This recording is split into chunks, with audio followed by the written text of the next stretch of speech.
Good morning, and welcome to part one of our webinar series, Navigating Your ERP Transition, Microsoft Dynamics 365 Business Central.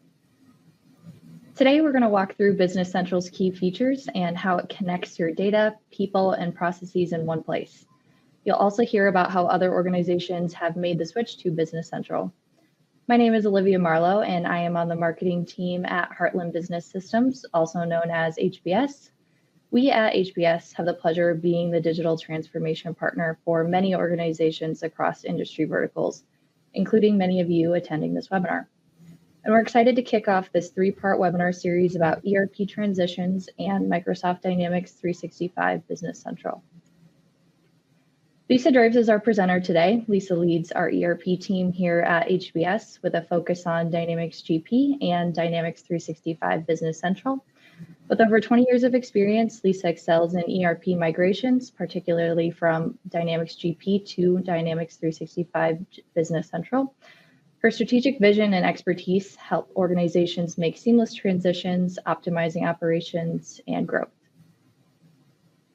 Today, Lisa is presenting our first webinar in the series, Why Business Central, Real Benefits, Real Stories. Next week, Aaliyah Hansen and Brian Schmidt will present a live demo of the platform. And in 2 weeks, Michael Salgado and Carol Mamero will present on the migration to Business Central.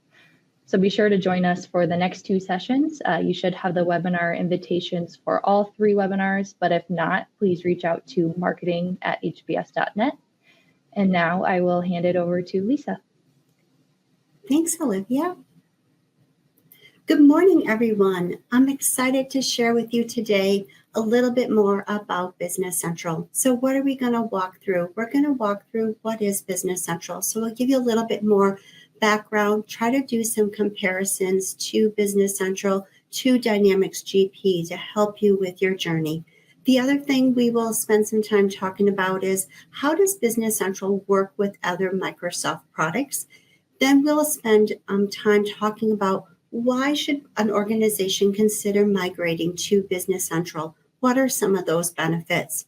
And then last but not least, we'll share some customer stories and comments about organizations who have been on the journey, who have successfully implemented or migrated to Business Central.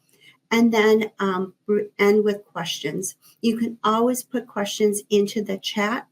We will try to answer those questions as we go along, as time permits, but for sure at the end, we have reserved time in this webinar for questions, so feel free to put them in the chat. If by chance we run out of time, I will be sure to respond back to those questions to get everything answered appropriately for you. With that, let's dig into Business Central. So first and foremost, Business Central, like Dynamics GP, is a full ERP solution. So basically, it does cover everything from your financials, your sales management, service management, supply chain, manufacturing, and project management. You might be asking, well, what really is project management?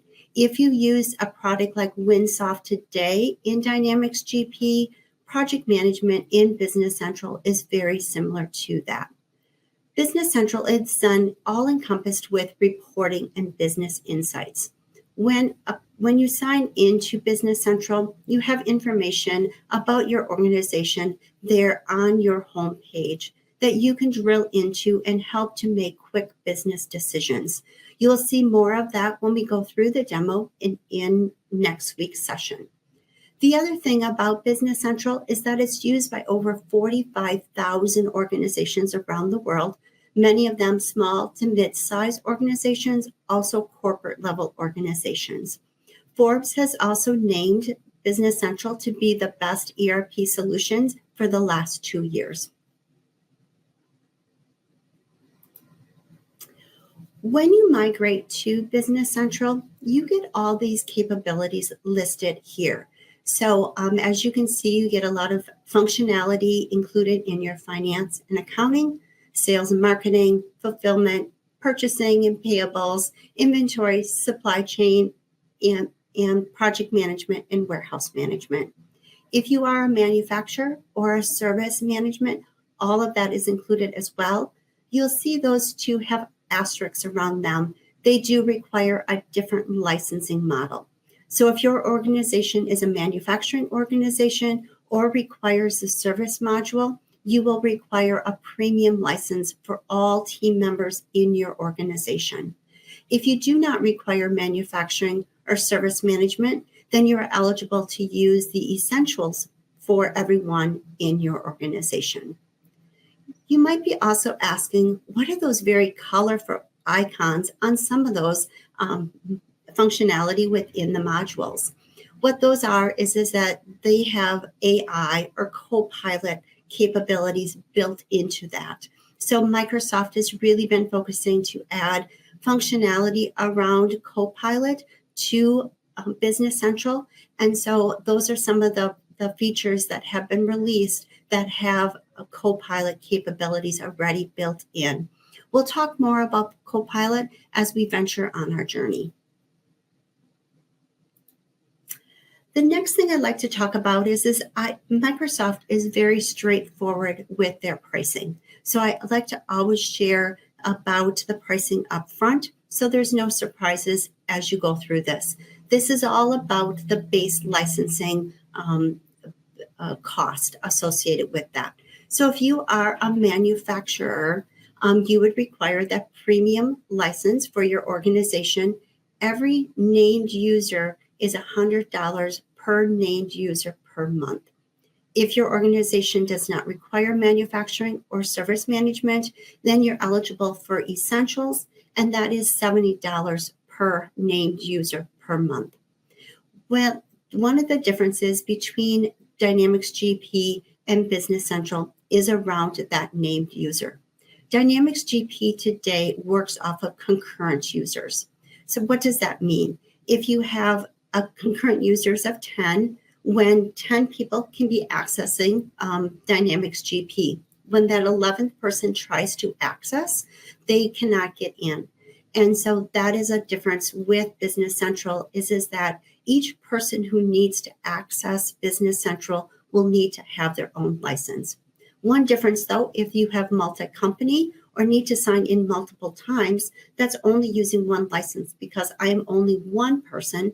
And so therefore I can have multiple ways to sign in and be able to then access multiple companies using my login. Like Dynamics GP, Business Central also has what would be a team member license or a limited user license. These are people who really need read access to the system, and so they're considered a team member, and they're $8 per named user per month. As a Dynamics GP organization, you are likely eligible for promotions. So Microsoft is promoting and providing discounts on their base licensing. So if you are considering migrating, please reach out to myself or another team member, and we can talk to you about some of those promotions and what you may be eligible for. We'll also deep dive deeper into that in our third webinar. One of the things that is different between Dynamics GP and Business Central is the fact that Business Central works in Microsoft's cloud. And so as you can see, Microsoft has marketed it to be the world's most trusted cloud. And I'd like to deep dive into why Microsoft says that. Microsoft has thousands of security engineers making sure that your data is staying safe. So they back up your data, they're making sure that nobody else can access your data. They don't use your data for any sort of marketing or any sort of AI. Basically, they are ensuring that your data is secure, safe, backed up, and available to you. The other thing is that Microsoft making sure that the system is reliable, it can scale, and it can perform. So that way, you know that when you sign in the morning and start to use Business Central, or in the afternoon or in the evening, whatever your business model requires you to use the system, you have it available at your fingertips, and it performs at the rate and pace that you expect it to do. The other thing is that it has built with open architecture, allowing you to connect your ERP system to other systems that you may need it to talk to. So a lot of capabilities to do that. We know that ERP systems no longer stand alone. They need to talk to other solutions in your organizations, and Business Central can absolutely do that. Like Dynamics GP, Business Central can also has what's called additional applications, ISVs in the GP world. We call them also ISVs or applications. So Microsoft terms them pre-built apps. They're available with different verticals and also business requirements. We'll deep dive into those as well. As I said, Business Central is used throughout the world. There's 160 countries that have implemented Business Central. Companies in 160 countries are using Business Central, and it's available in 47 languages if that's important to you. As an organization, most organizations are using Microsoft Outlook, Teams, and Excel. And with Business Central, you can really use these products within Business Central and really work together with Business Central. So we'll deep dive into these. It's not only Teams, Outlook, and Excel, it's also Power BI and Power Automate are the top 5 Microsoft products that are tightly integrated with Business Central. I will spend a little time now deep diving how do these things work within Business Central and share those with you. So let's talk first about Outlook or emailing, as we all kind of know it to be. I'm going to talk about it from 2 different aspects. First, I'm going to talk it from an inbound perspective. So let's say that you're an organization that does sales orders, and you may get an email from a customer that says, "Hey, Lisa, I want to purchase 5 blue chairs today." So what you can do is from that Outlook email, you can then trigger off a sales order within Business Central. And basically, without leaving Outlook, you can start and create that order in Business Central to get that moving forward. So that is one way that Outlook works with Business Central a little differently than what it does with GP. The other thing that it does is it does the outbound side of that. So it works very seamlessly that you can send invoices to your customers, you can send statements, order acknowledgments, purchase orders to your vendors, all of those types of things. You can easily set those up to easily email out to your customers and vendors that kind of information. In addition, I want to talk about Excel. So Excel has a lot of capabilities. I know most of my accountants out on the call today, I know love Excel. And Business Central has some capabilities about Excel that I want to share. So first and foremost, a lot of the list pages within Business Central look like an Excel spreadsheet. And they sort of act a lot like an Excel spreadsheet. What do I mean by that? First and foremost, if you like to hide columns, add columns, move columns around, put a freeze pane on, you can absolutely do that same functionality within Business Central on your list pages. And you can tailor that to yourself, or you can tailor that to a particular role so that everyone who's in that role could have the same look and feel. The other capability within Business Central is that you can export data out from Business Central into Excel. So you can do that to export that out to maybe do some additional finesse to that, to maybe send over to somebody who doesn't have access to Business Central could be an option. Or you can do what's called edit in Excel. And what does that do? That allows you to push data into Excel from Business Central, allows you to maybe update some information about those records or add records or even possibly delete records. And then you can push that back into Business Central, all while it's keeping the business rule validation that Business Central would have. So if you do not have access or it's not a field that could be edited, then you will not be able to make those changes in Excel and push that back in. But if you have to do a lot of mass updates, it provides a lot of functionality to be able to do that quickly and easily all while using the functionality that you know and love in Excel. In addition, if you love to do pivot tables, you don't have to push your data out to Excel to use pivot tables.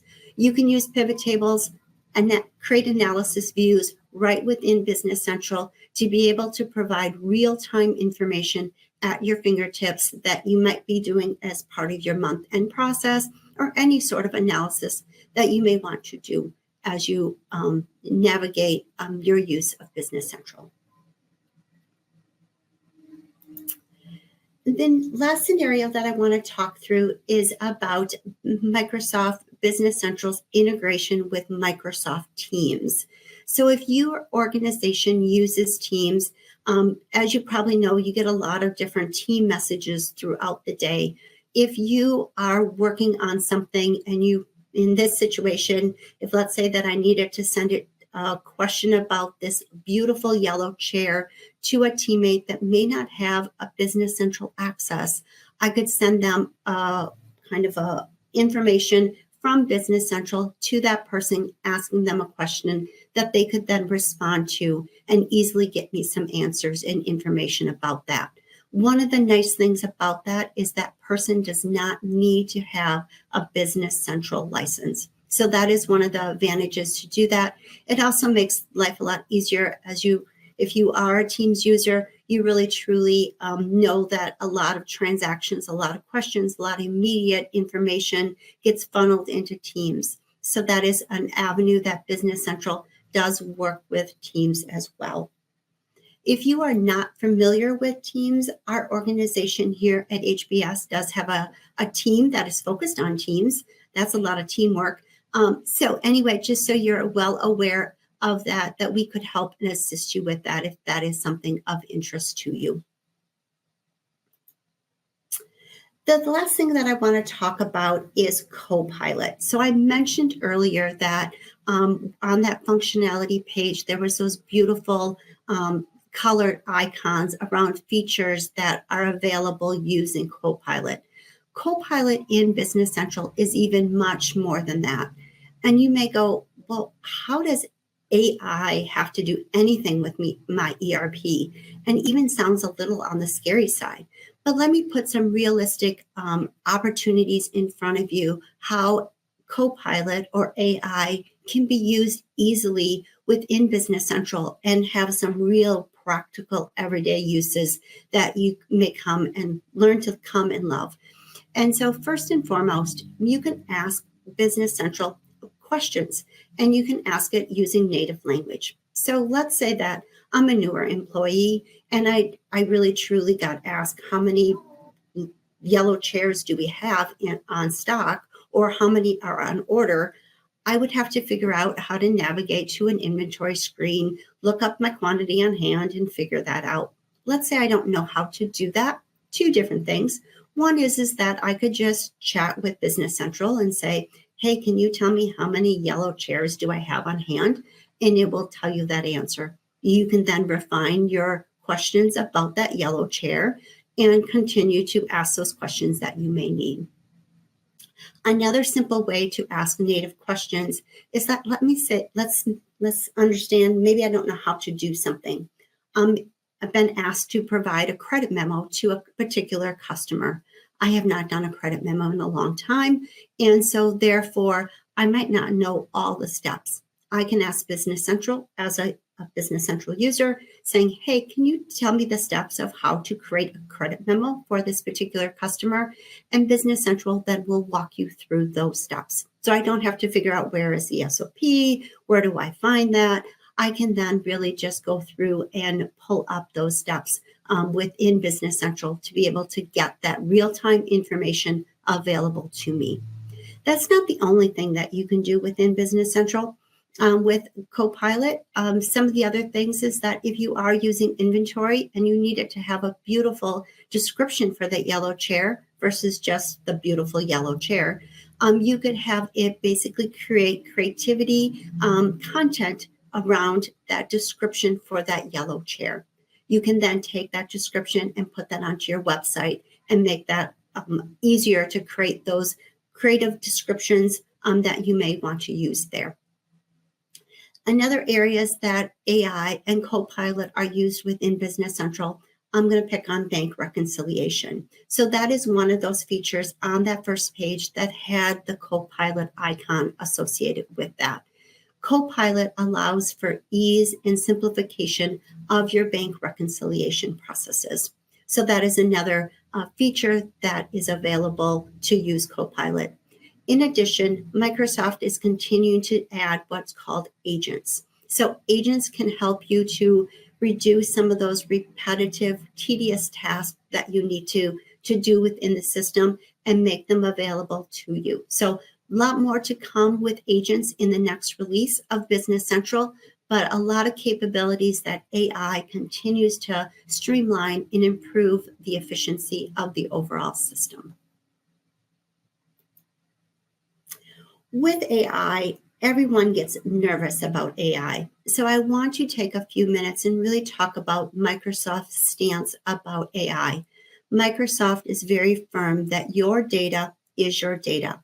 So Microsoft does not use your data to educate and to make better their AI engines. So your data is reserved only for you. Microsoft making sure that your data stays secure and making sure that your data continually gets backed up. One big difference between Dynamics GP and Business Central is how you access Business Central. Business Central is running in Microsoft's cloud. In order to gain access to it, you need a secure internet connection and additional security, like something like MFA, to be able to gain access to that. But you can work with it at home or in the office. If you work with it on your desktop, on a laptop, on a tablet, on a phone, you have a similar experience. The thing that is required is that you do need to have that secure internet connection or cellular coverage to be able to gain that access. Very similar to Dynamics GP, Business Central does have ISVs. To be exact, there are over 5,400 applications or ISVs that work with Business Central. All of those are available in Microsoft's App Source. Some of these apps come with a free trial. So what do we mean by that? Is that you can get a free trial, put them into your sandbox and try them out and see if they work for you or for what your organization needs, and then move them forward. We even have apps in the App Source that are free.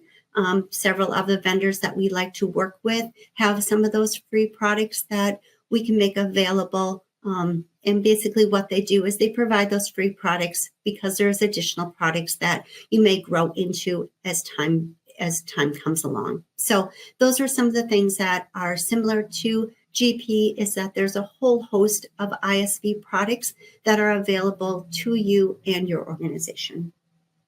These apps do work within Business Central. Many of them are inside of Business Central, so you would never really know that it's a third party because they're tightly integrated with Business Central.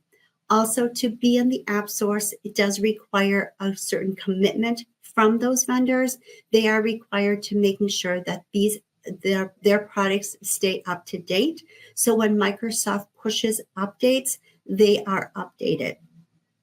So with that, I want to share a little bit about the update process, which is a little different than Dynamics GP.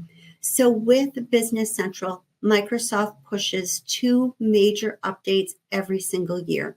So with those 2 major updates, you have a window of time to schedule them. Many people schedule them and push them into their test environment, their sandbox. And so they then run some transactions, validate, and then they schedule it for their production environment. That production environment happens usually overnight while you're sleeping. And so when you come in the next morning, everything is working. You don't need to making sure that the desktops get updated or other things like that. It's very seamless and a very clean process to be able to do those updates. Also, Microsoft does push other fixes or other functionality on some minor releases, as they call them. And so a lot of times people push them to their sandbox and then push them quickly and easily to the production environment. So really making it very easy for your organization to stay up to date with all the new functionality that Microsoft continues to push into this product. So with that, I am going to shift gears and talk about why would one want to go through and migrate? What are some of the benefits to migrating to Business Central? First and foremost, I'm going to talk about 3 different areas. So these are some of the really key reasons why businesses are considering migrating to the cloud. Each organization is a little bit different, so these may not all, are necessary for your organization, but I really want to share a few of these things. So first and foremost, modernizing systems and security. As we all know, security is a big deal in organizations, and keeping your data secure is of utmost of these days. So Microsoft knows that, and they want to protect your data and making sure that it is compliant. So Microsoft Business Central allows you to have that security. You can have that role-based security. It comes with out-of-the-box roles and responsibilities, but you can also adjust those and adapt those to meet your own compliance needs. With that, like I've talked about earlier, Microsoft constantly is backing up your data so that if you ever have a situation where you need to get to recovery, you can recover back to 10:15 or 11 o'clock this morning. So that is that up to date to be able to do that recovery. The other thing is that with Business Central, we can extend the product. So in Dynamics GP, some of you have what's called dexterity changes into the system. And every time we do an update, we talk about we have to update those dexterity changes. With Business Central, what we do is if you have something that is necessary that might be a little different, that we don't want to use an ISV for, we can extend the product. By doing those extensions, we build it in such a way that when those updates come, we hope that those updates are not impacted, that upgrade is not impacting any of those extensions. If it is, we get a nice little warning from Microsoft says, hey, you may need to make some adjustment to your extension, and then we do some minor tweaks. So it's not as difficult as it had been with updating dexterity in Dynamics GP. So that's what we mean by modernizing your systems and security with Business Central. The next thing is around productivity. So as you can see, with the ability to have it integrating with those other Microsoft tools that many organizations are very familiar with, making life a lot easier. Emailing out to customers, getting emails back in from customers, being able to push things into Excel and be able to edit things and publish things back into Business Central, making your life a lot easier. And then also having the flexibility for your remote workforce, but also knowing that this is going to be secure so that you don't have to worry about having someone being able to work from home that may need to work from home, but worrying about a security event occurring in your organization. Last but not least, the other thing that we hear about organizations that are looking to move to business or migrate to Business Central is around reducing cost and simplifying IT. So as organizations may have technology that is becoming outdated or needs to be updated, organizations are looking to Business Central as an alternative, allowing you to then migrate over to that cloud-based solution without having you to requiring you to upgrade the servers that Dynamics GP are running on. You may have other needs for other servers. I'm only talking about the ERP servers in this particular instance. You may ask about then how reliable is Business Central? Business Central currently has a 99.9% response time or availability upline. So that is the best in the industry. So we're very pleased with Microsoft. They take their their software, their solution very seriously and making sure that it is available to you as your organization needs it. So why should you consider moving to Business Central? So I want to kind of leave you with a few little tidbits around this. So first and foremost, eliminating costs. So if you are maintaining some of those expensive on-premises hardware and need to know what to do, this may be an alternative to not have to maintain that hardware and move over to the cloud. Another reason to consider moving is to consider productivity. So with Business Central, you get those AI-powered tools that are available to you. You get that tight integration with Business Central, with other Microsoft products like Excel, Outlook, Power BI, and such. So a lot of those capabilities to be able to do that.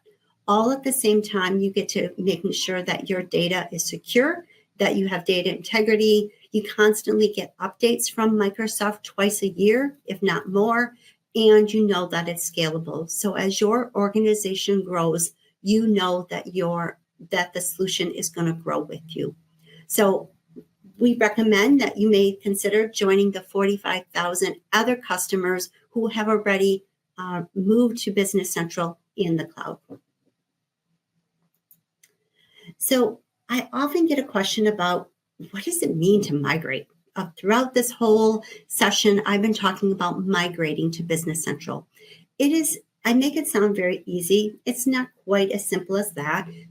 I call it the 4-step program. So first and foremost, we would have a project kickoff, do a discovery of some sort, really talking about what all needs to be included in this migration over to Business Central.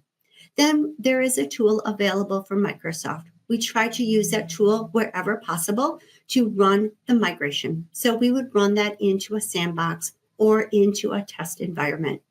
With that, we would define if there's any integrations or if there's any third-party capabilities that are necessary to be understood or set up or integrated at that point in time. The second step is that we're going to do some initial validation and setup. So what we're going to do there is we're going to validate that the migration that the tool did to migrate your data from GP over to Business Central, that data migrated cleanly. There is also additional setup.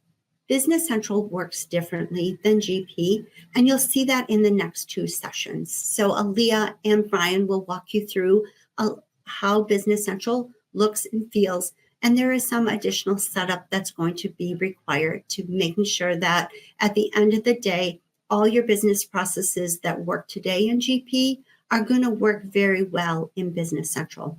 We're going to making sure that you have a security matrix. So those roles and responsibilities get set up so that the people who need access to the system with those right roles and responsibilities have the access that they need. We'll also update and build out any integrations or anything associated with those third parties that we talked about. All about step 3 is around testing and training. And I'll talk more about testing, because that is to making sure that everyone who is going to use the system clearly understands how to use the system and to be able to use it in the way that they're expecting. So we do a lot of testing, a lot of training in this particular session right before we get ready for go live. Then the fourth one is that we're going to finally run this in your production environment and bring over all those setups that we have done, making sure all the reports, all your layouts of all your invoices and everything like that gets moved over and working as you expect. And we're there to help you through your go live and any post-production support.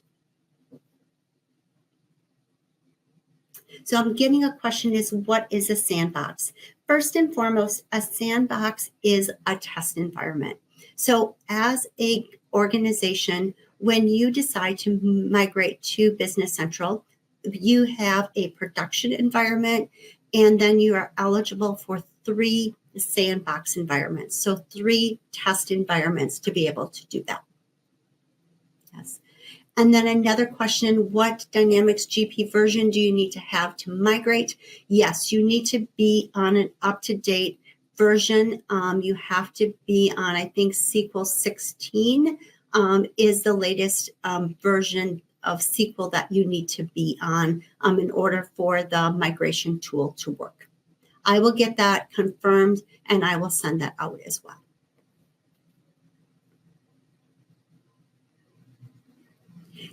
So we get a question about, can you migrate from other business softwares to Business Central? Absolutely, we do migrate customers from QuickBooks, Sage, anything else like that, NetSuite, we have migrated from there. Instead of using a migration tool, we have templates available called configuration packages that we provide to customers to basically get the data out of those existing systems and be able to push that data into Business Central. So we have a couple different ways to do that. So if you're a customer that's not on Dynamics GP, we can definitely use a similar approach, but we use different templates to be able to do that. Great question.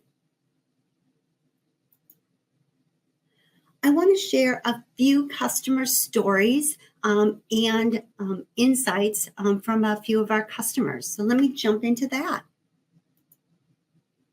So first, I want to talk about Consolidated Management Company. So they were using Dynamics GP.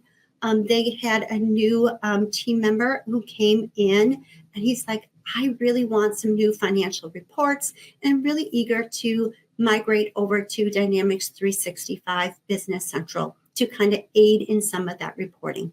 So we worked with Consolidated Management to basically help them migrate over to Business Central to kind of replace some of their outdated infrastructure, their manual processes, and allow them to improve their cost and gain efficiencies. So with that, we migrated.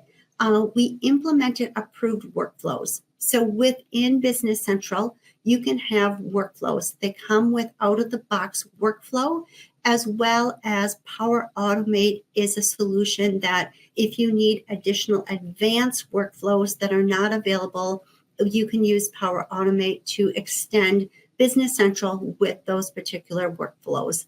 We also streamlined their intercompany process. We also centralized their document management for them as well. As a result, they were able to increase their efficiency and productivity with that automation. We were able to give them their financial reporting to allow them with better decision making. So that was kind of their biggest issue that coming into this, and we were able to give them that financial reporting for their needs.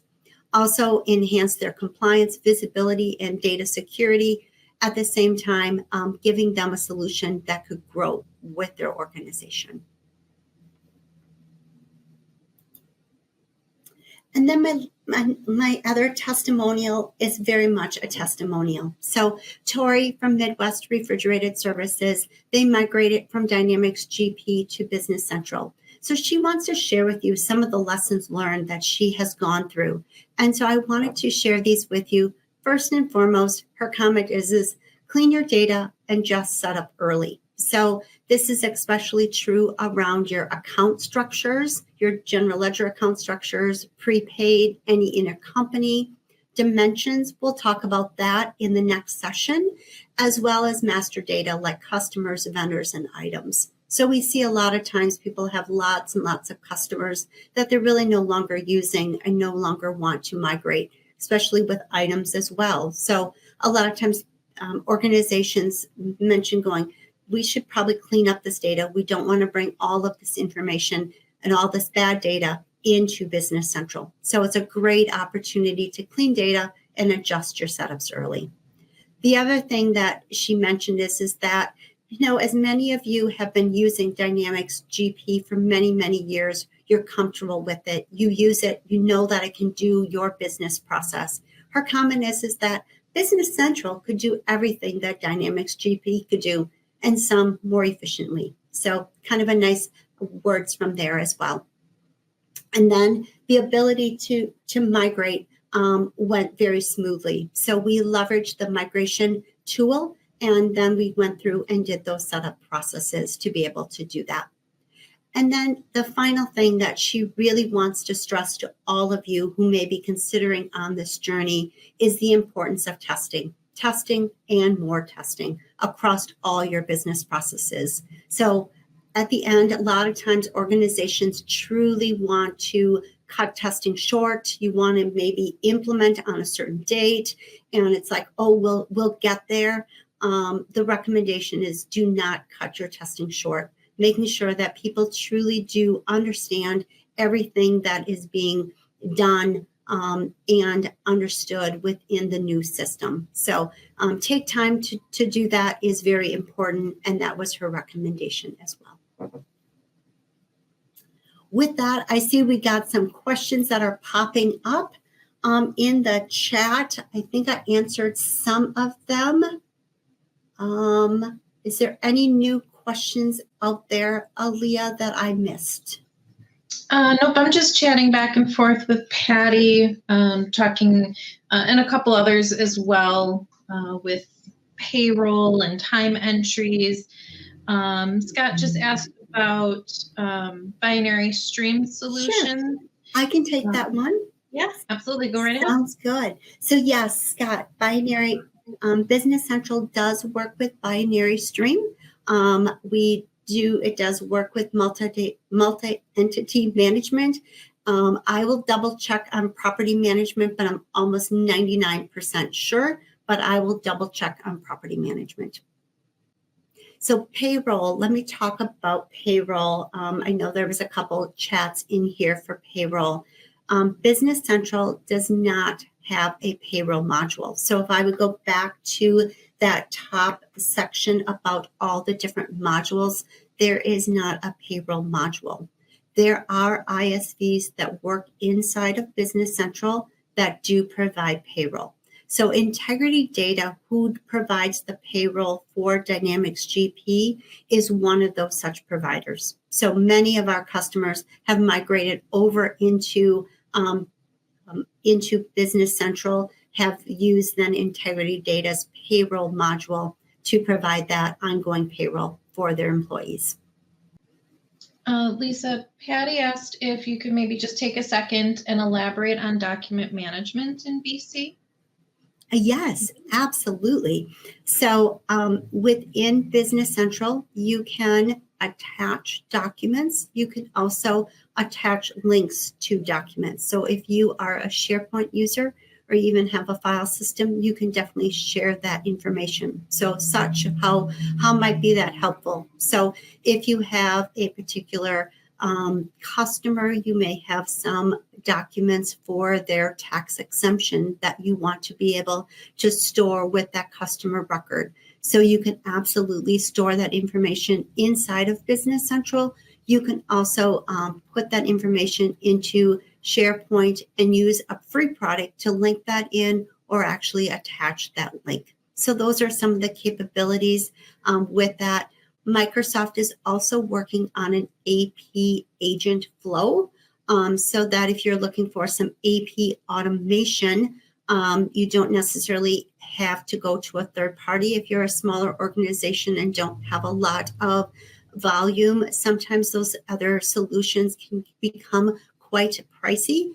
And so Microsoft is trying to provide a simple solution for organizations around that. And thank you, Carol, for answering the question about property and lease management is available in Business Central. The AP agent workflow is projected to come out in wave 2 of this year. So we're expecting it to be generally available come November timeframe, probably the end of November. Yes, so you can have, I got the question around if you have self-service users that only do purchase requisitions, is that something that is available in Business Central? Yes, you can leverage some of the team member licenses to be able to do similar functionality. With that, let me wrap up for today. Join us next week, next seminar or webinar that we're going to do. Aaliyah and Brian will actually walk you through Business Central. So they're going to show you the screens, show you how to navigate to Business Central and be able to show you how you do some of that core functionality within Business Central. Also, if you have any questions or comments, you can definitely send them over. If you have any additional questions following this meeting, please send them over to me as well. We will making sure that we get you any questions answered that you may have. Once again, I appreciate your time today. I appreciate your partnership with HBS, and I hope you all have an amazing day. Take care. Good morning, everyone. Thank you for joining us for part 2 of our webinar series, Navigating Your ERP Transition with Microsoft Dynamics 365 Business Central. Today's session is a live demo where we'll walk through how Business Central handles core financial tasks. Plus, we'll show you how Microsoft integrations can help your team make smarter decisions faster. I'm Olivia Marlowe, part of the marketing team here at Heartland Business Systems, also known as HBS. We're proud to be the digital transformation partner for many organizations across a wide range of industries, including many of you here with us today. If you joined us last week, welcome back. And if this is your first session in the series, we're glad you're here. Let's talk about who you'll be hearing from today. First up is Brian Schmidt. Brian is an ERP consultant at HBS with over 12 years of experience in ERP, manufacturing, and supply chain. He's worked both as a consultant and an end user, so he brings a practical, real-world perspective to every project. He supports clients through the full ERP journey from discovery to go live, and he's a certified consultant in Dynamics 365 Business Central. Joining him is Aaliyah Hansen, one of our senior ERP consultants here at HBS. She brings nearly 15 years of experience working with ERP systems, both as a consultant and as an end user, so she really understands the full picture. Aaliyah supports clients from discovery through implementation with deep expertise in manufacturing and inventory. She's also led successful lean initiatives and holds certifications in both Dynamics GP and Business Central. If you were with us last week, you'll remember Lisa Draves kicked things off with Why Business Central, Real Benefits, Real Stories. She shared some great information about Business Central and customer examples. Today, Aaliyah and Brian will take us into the system itself with a live demo. And next week, we will wrap up with our final session where we'll walk you through the migration path to Business Central, what it looks like, what to expect, and how to prepare. So be sure to join us for that webinar as well. Now I will hand it over to Brian. Thanks, Olivia. Let me go ahead and share my screen, and we will start walking through a purchase to payment flow through Business Central.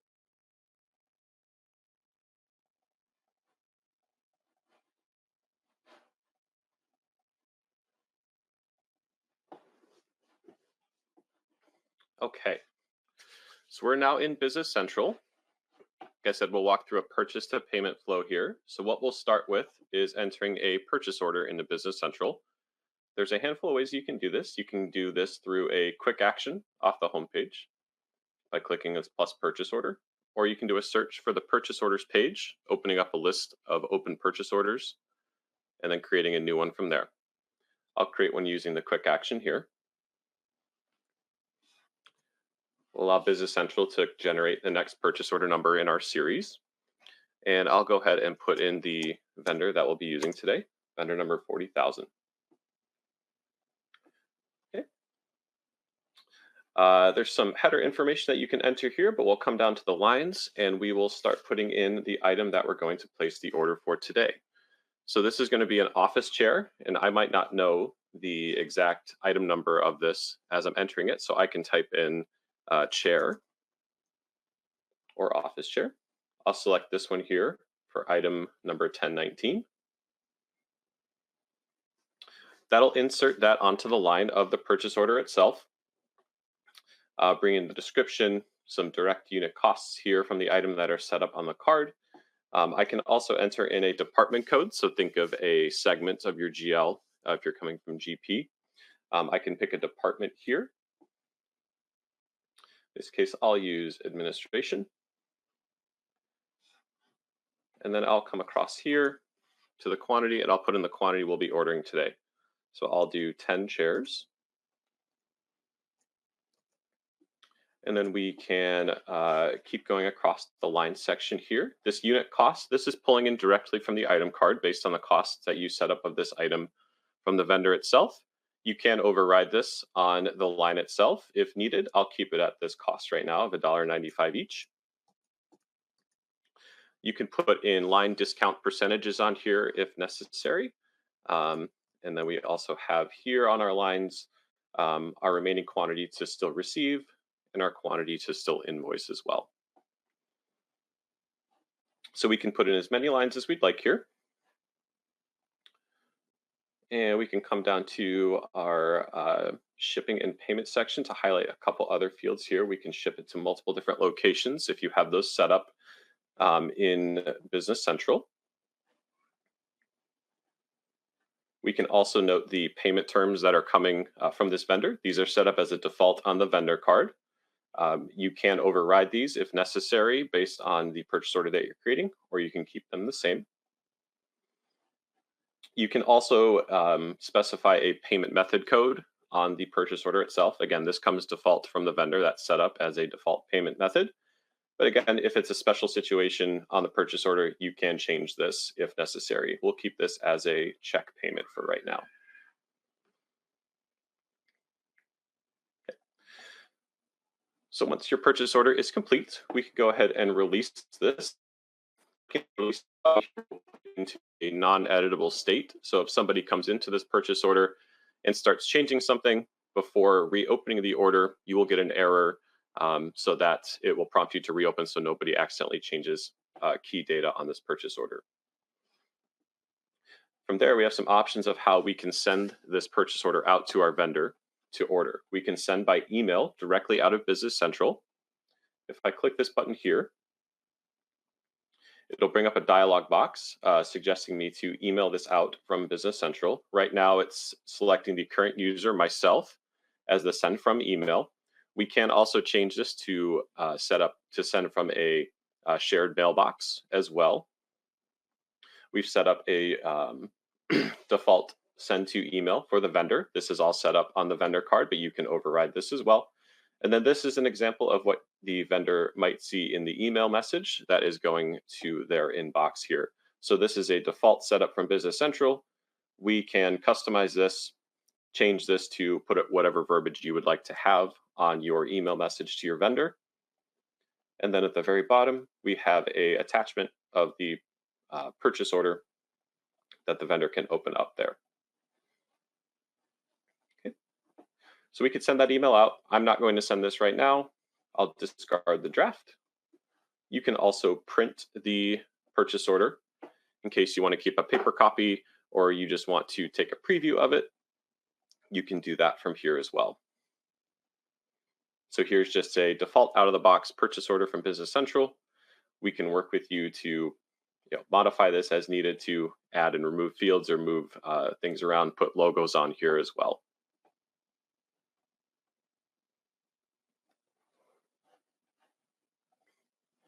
Okay. So once the purchase order has been sent and you receive the product in, you'll need to receive the product into your location. So there's two ways to do that. One way is to do a receipt directly on the purchase order itself. So we can come to this document. We currently have a default quantity to receive of 10, which matches our original quantity. If that is still correct, we can leave that at 10. If we need to modify that, like we only got a partial in, we can simply go and reopen the job or reopen the purchase order, change the quantity, release it, and then post the receipt of that, that purchase order product. The second option is using some warehouse capabilities in Business Central to create a warehouse receipt. What that'll do is create a separate document that the warehouse team can use to post that receipt that doesn't post directly to the purchase order itself. So there are options available depending on which route you'd like to take. For today, I'm going to post it directly on the purchase order, and we're going to say we received in 10. So we'll go up to post, and I'll do a receive only at this point.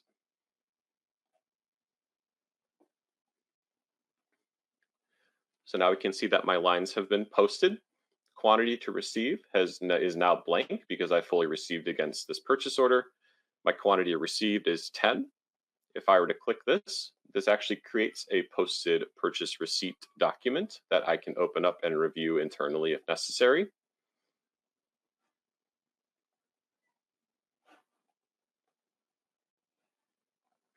So once you've received your product in, you'll receive the invoice from the vendor. There are a couple different ways you could invoice from the vendor. One is to, again, invoice directly off of the purchase order itself because we have a quantity to invoice here. So we could fill in our vendor invoice number, double check that our costs and everything else are accurate. And if that's the case, then we can do the same post and then invoice functionality from the purchase order itself. There is another option to do this, and you can create a purchase invoice and then get these receipt lines that you have on the purchase order and invoice that way. And I'll go ahead and do that way for today. So again, I can create a purchase invoice from this quick actions on the homepage. Again, I'll let Business Central default in the next purchase invoice number here. Again, this is an internal number. We'll put in our vendor of 40,000. We'll put in our invoice number that we received from the vendor. So I will just do 5/22/2025 as that. And then from here, to get our lines that have been already received in, we can use a function within Business Central. Click on Functions and get receipt lines. What this will do is show any outstanding lines that have been received for this vendor that have not been invoiced yet. So in our case here, we just have this one document that we need to invoice. We can see our quantity is 10. We've invoiced 0. We have 10 received, not invoiced. So we'll go ahead and click OK. That will insert those lines into this purchase invoice. We have a nice note here saying that this is from this receipt number internally. We've got our information of our item number, the office chair. It pulls in our department or segment codes that we put in. We have our quantities, unit prices, and so on. You can invoice multiple receipts against this. So if you have multiple receipts off of the same purchase order, you could pull those in. You could also invoice if you have multiple purchase orders flowing into one invoice from the vendor, you can do that here as well. Okay. So from there, we can go down, double check some of our invoicing details we talked about before. So we have a payment terms here. Right now, it was set at current month. If I needed to change this for whatever reason, let's just say it's net 7 days. We can change that. And then we can see now our due date has been modified. Previously, it was 5/31. Now it's 5/29.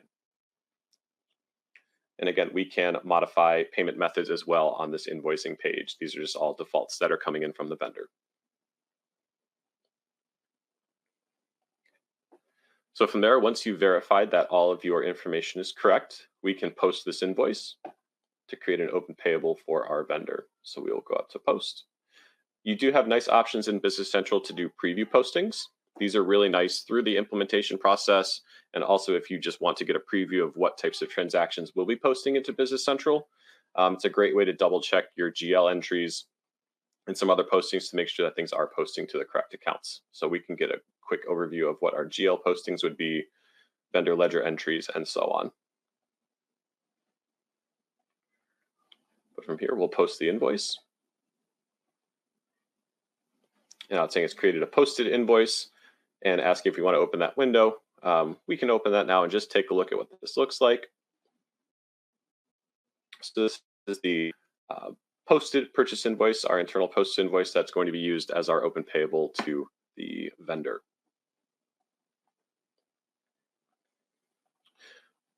So before we go and talk about making the payment for this, let's take a look at the vendor card.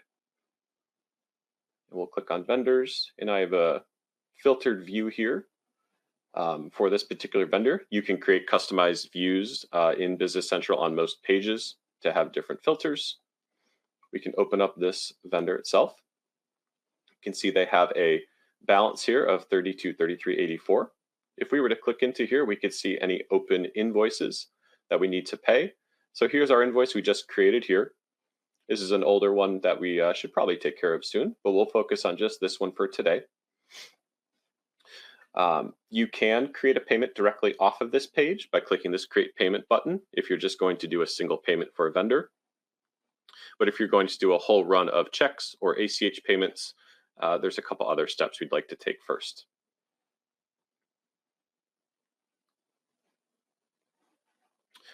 So before running that batch, you can run a cash requirements document, a report. So right now this will come up. We're doing that search from the Tell Me function at the top of the page. This brings up asking, when do we want to make our payment? So just to make sure that we pull everything in, I'm going to push this out just to go June 2nd. We'll turn this toggle box on just to print some details about those transactions. And now we can do some filtering based on the invoices that we want to look at. So we can filter on specific vendors or groups of vendors. In my case here, we will filter on vendor number 40,000. Then another filter that we like to recommend using is the payment method filter. So if you're doing a check run, which is what we're going to be doing shortly, is we can say, I want to look at vendor 40,000 and just the payments that we want to run by check. We could also take this filter off so you could see a list of all of your invoices to be paid by check so that you could print this document out and use it to review and validate when you go to make your check payments. So again, multiple different types of filters that you can do here. In our case, let's take a look. We can preview this and get a quick look of what this report looks like out of the box. So again, our cash requirements, it's going to sort by due date and by vendor. So here's our invoice here for vendor 40,000. That's that invoice 1071 and our amount due and our net cash required. And then at the very bottom of this, we'll have a report total on our net cash required that we can use to validate our payment batch that we'll create next. You can also take these reports in Business Central and you can export them into different formats as well. We could do a print just to print it out on your local printer. We can also send this out as a PDF document if you needed to save this and maybe email that to somebody else. You can create a Word document or an Excel document as well.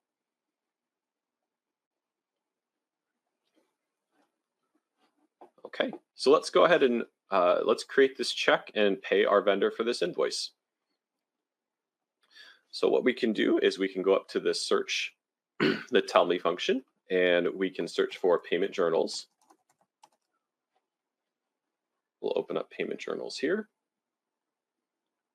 So right now this opens up into a batch named demo that we've created for this purpose. You can create multiple different batch types in Business Central. For instance, you could create one called checks. You could create one for ACH, for cash, maybe any different types of payments that you might make to your vendors. There's multiple different ways you can do that as well. So right now we'll just stick in this demo, demo batch here. And to create your payment, a couple different ways you can go about this. You can certainly manually enter information onto this journal page. So we could pick vendor 40,000, put in our amount we want to pay, and apply it to specific documents. But there's another function that we can use as well called Suggest Vendor Payments. So I'll click that by clicking this Prepare and Suggest Vendor Payments function. Again, it'll bring up a dialog page with some different options that we can use to filter the list to pull in the correct payments that we want. So this last payment date, this is looking at our due dates on our payment. So we'll push that, we'll keep that at 5/31. That should pull that in. We will come down to our posting date line of 5/22 because we're going to post that check as of today. We've got a default starting number. This will get overwritten when we generate the check, and we'll show that shortly. And then we want to note which bank account that we're going to post this out of. So in BC, we'll have all of our bank accounts set up, in this case, our operating account, and that will be linked to the bank account general ledger to post to both a bank account ledger entry and your bank general ledger entry indirectly. Then here we have our bank payment type. So today we'll be doing a check, but you do have options for a manual check. In case somebody has written a check manually, you can record that payment in here. Or this electronic payment function is used for generating ACHs out of Business Central, which is supported. We can set up the Nacha files to set up your ACH batches. We can export that file out of Business Central and then use that to be uploaded to your bank.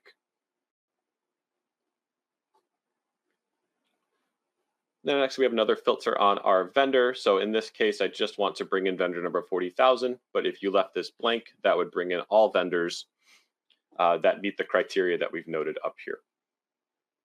So we'll go ahead and click OK. And it's created the suggested vendor payments for all lines. So it's brought in one line, which is what we were expecting for vendor 40,000. We have the amount of $19.50. Our payment method is check. And we're balancing to our bank account here to our operating account. Next here, it's showing which documents it can apply to. So right now it's only applying to one document, which is document number 1071. If you're applying to multiple documents, this would automatically do that for you. You can also come into this page and make adjustments and change if you wanted to add additional invoices to pay or remove invoices to pay as well.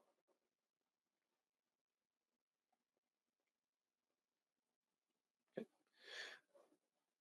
So this would come in, you can review this out. We can set different approval setups out of Business Central that are included. So somebody could create this batch, you could request an approval, it can go out to somebody to review the batch, make sure everything looks fine. They can approve that batch and only then could the user print checks out of Business Central or process the rest of the payment journal. So in our case, we don't have the approval set up, so we can walk through our next steps here. Just a couple other notes. You can note some other maybe document numbers that you want on the check, or if you have a different remit to address that the check would go to, you can select that here. There are options as well to set those as defaults on the vendors, so you wouldn't have to click this every time. But let's go ahead and print our check. We'll click on the check button up here. We can click print check. Again, another dialog box is going to come up, asking us to, again, double check, select our bank account is correct. It's going to pull in the last check number from that bank account that's stored automatically on the bank card, so you don't have to type in what your check number is. And then a couple other options down here. Most of these right now going through standard processes we don't have to worry about, but you can use a test print to check alignment before printing the checks. That's a nice function to use if you're using a new printer, you just want to double check yourself before printing your checks. And then down here, just showing that we're going to print this from this payment journal and the demo batch. So we'll go ahead and print this check. And it's going to bring up our print dialog. And this is our check layout in Business Central. Business Central comes with a handful of different check layouts. So different layouts. So stub, check, stub, check, stub. So we can support all different types of checks here. And then we can take those default layouts. We can work with you to review your current check layouts and modify this report to meet those needs. So you might not have to order new check stock just because you might be switching to a different ERP. Okay, so once that is complete, we would just hit print. In my case here, I'm not going to print this out today, but you can print that. I'll hit cancel. And then before printing, I'm just going to note one thing towards the end here. There's a check printed button that is showing that the checks have been printed, so we would now be able to post. If this was not checked, we would get an error when trying to post because the system would be saying that the checks are not printed yet. And then one last note before we post this, we can see the document number has been updated automatically by the system to match the check number that was printed. So that's done automatically by the system. Okay, so what we'll do here is we'll do post. Again, we have options to preview post to make sure that things will be posting to the correct accounts. We can do a post and print, which will print the register of this transaction as you post it. So you could download that and save that as needed. There are records of all of those GL registers that are saved in Business Central. So if you ever need to, you can refer back to that within the system without having to save a physical copy of that. So in our case, we'll go ahead and post this. We'll say yes. And the journal lines have been posted. So again, that was walking through a check batch. We can also support processing ACHs. That's a different process. That can be done in Business Central with some additional setup. So before we finish up here, that is really our whole process from purchase to payment. Let's just go back and double check our vendor and see how everything has applied within their account. So we can go and open up vendor 40,000. And if we take a look at our balance here, we can see the balance is different. We only have that one open invoice that's still hanging out there, so we know that this other one has been applied. We can view all of our ledger entries for this vendor by clicking on vendor and ledger entries. This will show every vendor ledger entry that's been made against this vendor. And we see right at the top here, we can see here's the invoice that we generated, number 1071. And here's our payment that was applied to it. You won't always have your invoices and payments right next to each other. You might have questions of, hey, this payment, what applied to this payment? Or for this invoice, what payment did we apply to this one? You can see that easily from this page. If you select the line for the invoice, we can click entry and applied entries. And then we can see that this one payment of $19.50 was applied to that invoice. If you ever make a mistake or you need to unapply and reapply payments, invoices, credit memos to various documents, you can also do that from this page here, again, by having this apply entries button or this unapply entries button as well.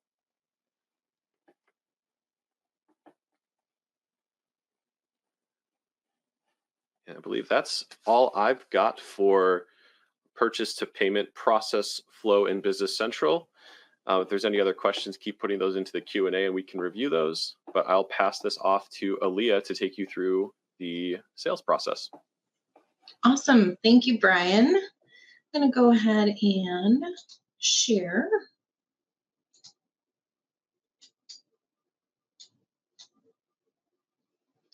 Awesome. Thank you again, Brian, for passing the baton. So Brian walked you through a little bit on the purchasing and payable side of Business Central. Where I'm going to take you now is on a journey through the sales side. I'm going to do things a little different and show how Business Central integrates with some of the other Microsoft products. As an example, I'm actually going to kick us off from Outlook. So as an example, we may get a email from a new customer or an existing customer saying, hey, I'm interested in some of your products. Can I get a quote for that? Or could I place an order? So in this scenario here, we're going to start with a quote. So I got an email saying, hey, I'd like to buy 2 chairs. A little vague, but yet somewhat descriptive. So by using the Business Central add-in extension to Outlook, I have a couple different actions that I can take. I can utilize my contact insights, which we're going to do, which looks at the who and the what in this email body. I can also directly just create new transactions right from the email as well. So like I said, we're going to utilize this contact insights. So it's looking at who sent this request. Well, Aaliyah here is part of the Canon group as a customer. So I'm going to validate, yep, that's who sent the request. Now, once I make that connection, I do have a lot of insights into the customer themselves around balance information, aging, open transactions, and so on. For us to kick off this quote, I'm actually going to click the ellipse here and say, hey, Aaliyah wanted a quote. So let's go ahead and create that document. So I selected quote there. And now, as I mentioned here in the email, I was a little vague in describing what I wanted. So based on that vagueness there, I have a resolution to assist in generating that quote. So there's a possible 12 matches here. So based on the context of that email, it's populating a list of any chairs that I have set in the system. Again, if the customer is a little bit more descriptive, you may only receive one SKU to select on that transaction or more than this. I'm going to use the same item here that Brian referenced on the purchasing side. So we're going to select item 1019. It knew that the customer was looking for 2 of those. I'm going to go ahead and say okay. So now without leaving Outlook, I've made a connection from who sent me the email, what were they looking for, and created a sales quote inside of Business Central. You do have the opportunity to add in additional transaction details, but you'll notice that many things auto-populated into this, such as what is this customer's payment terms, what is their tax liability, and also how much are we anticipating to charge the customer. I do still have the ability to change that price. Maybe I want to give them a discount, or perhaps we had a price increase that wasn't published yet. The neat thing across Business Central is that I can do math. So let's say we had a 10% price increase. It will actually allow me to do that calculation in a cell and pass that along in the format as needed. Now, there is an opportunity still within here to take a transaction through the next steps, which we're going to actually jump into Business Central to complete. We wanted to call that out. There's also the opportunity, like Brian was showing on the purchasing side, to either print these documents as you're building the transactions and to also do some sending. So if I wanted to actually convert this generic email into that formal quote and send it back to the customer, I can do so, again, similar to how we could send a purchase order to a vendor, how we can send the customer an email, and so on. So just wanted to call that out here as an example. We're not going to go ahead and send that quite yet. From here, we're going to actually pivot into Business Central, and I'm going to go pull up this sales quote. So as I navigate back into Business Central, Brian was showing you some of those quick actions where we can very easily create a new transaction. We can also search for a page to perform our next steps, or we can navigate into the module. I'm going to take us here into the sales module so that I can go into a quote. And in here, you'll see that there's various quotes open. And I'm going to go ahead and navigate down to the one that we just entered. As Brian showed you, there is the opportunity, though, to do filtering and such on any of these pages. So you could certainly see what open quotes are out there for a particular customer, date ranges, things like that. So as we saw from the email, we created this sales quote. We see that we're going to proceed with a quantity of 2 at $4.51, right? All of that tax information is in here and ready for us to go. So perhaps the customer then said, hey, I like that. I'm ready to place that order. You can navigate into the quote either from an email or within Business Central, and we can very easily say, let's go ahead and make that a sales order. And it has been converted. I'm going to say, yes, please. Let's go ahead and open that up. And now we are on the next phase of our sales process. We now have an open sales order. It has a reference back to that quote number. And then I have the opportunity to fill in the missing pieces. Perhaps the customer says, I don't need it until next Friday. Perfect. Let's throw that in as your date. Perhaps the customer provided you with a PO number. Perfect. Let's enter that. As Brian called out on the purchasing side, there's also opportunity on the sales side to be either very simple in how you handle your outbound shipping and invoicing, or there's the opportunity to have warehousing transactions as part of your process. So from releasing a sales order per se, we could certainly generate a pick. We could create outbound shipping documents.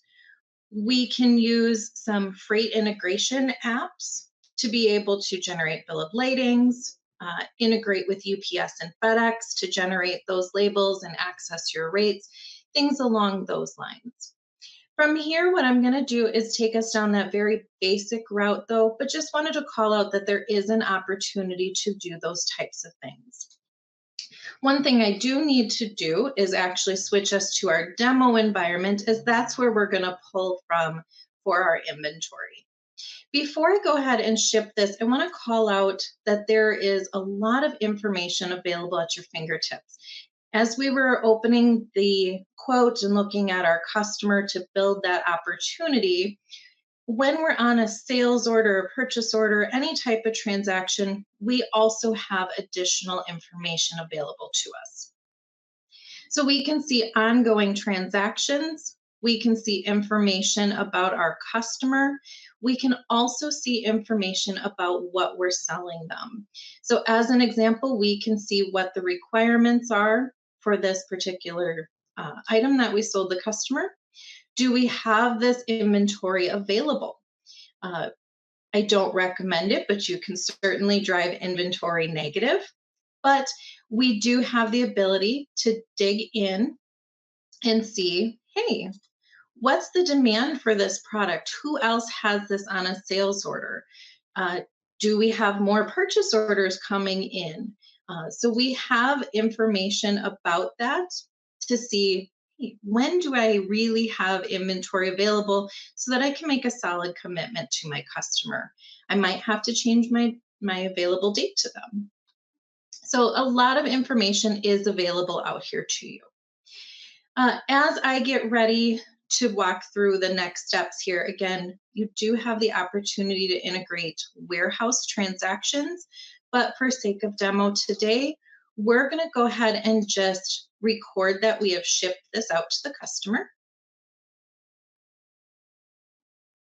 So similar again to how you would have seen on the purchasing side, we now, instead of seeing receiving, we had shipments, and now we can see that we have created a shipment, posted shipment document here that we did send 2 of these out to the customer. Now what that does is also relieves our inventory. So things are in motion behind the scenes as we're going through these steps. I'm going to navigate us off of this sales order for just a second and take us actually into our complete list of sales orders. And what I want to call out here, like Brian was showing you from the purchasing side, we can also store many different views across any of our master records and our transaction lists. As an example, what I wanted to call out is this shipped not invoiced view that I have saved. So this might be something that you would have in a smart list today inside of Dynamics GP. We can create those filters here inside of Business Central. So you'll see that I have a few different orders that we've shipped and not yet invoiced. A couple things I want to call out, and then we're going to go ahead and invoice this. So throughout Business Central, you will see a Copilot icon, and that gives us a lot of AI intelligence into your ERP system. I'm going to show you a quick example of how we can use Copilot and Excel inside of BC. Across, again, your master records and transactions, you'll see this icon for analysis mode. The neat thing about this is that it takes that list that I was looking at and basically turns it into a pivot without us leaving Business Central. So what that allowed me to do is take that shipped not invoiced list and just look at it from a different perspective. And now I can also use Copilot to help me build that analysis. Copilot is available, like I mentioned, across Business Central for how-tos, finding data, building analysis, and also some financial processes such as bank rec. I'm going to go ahead and click that help me analyze here, and I'm going to say show me orders for Canon Group. So I can be descriptive as to the who, the what, the when, all sorts of different things. And so now that took that data that I had, helped me analyze and filter it down based on that search. And it also gave me a new analysis view here. If I like it, I can say keep it. If I mess something up in my search and it doesn't apply to what I was looking for, I can say discard, or I can continue to build this. I'm going to go ahead and just say keep it. And so now that is stored out here for me. The neat thing is if I leave my analysis mode and come back to my standard list, I can pivot back into here and that's saved for me.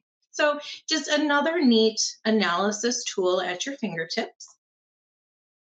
So now the next step in this would be it's the end of the business day or perhaps the next day, and we're ready to do invoicing.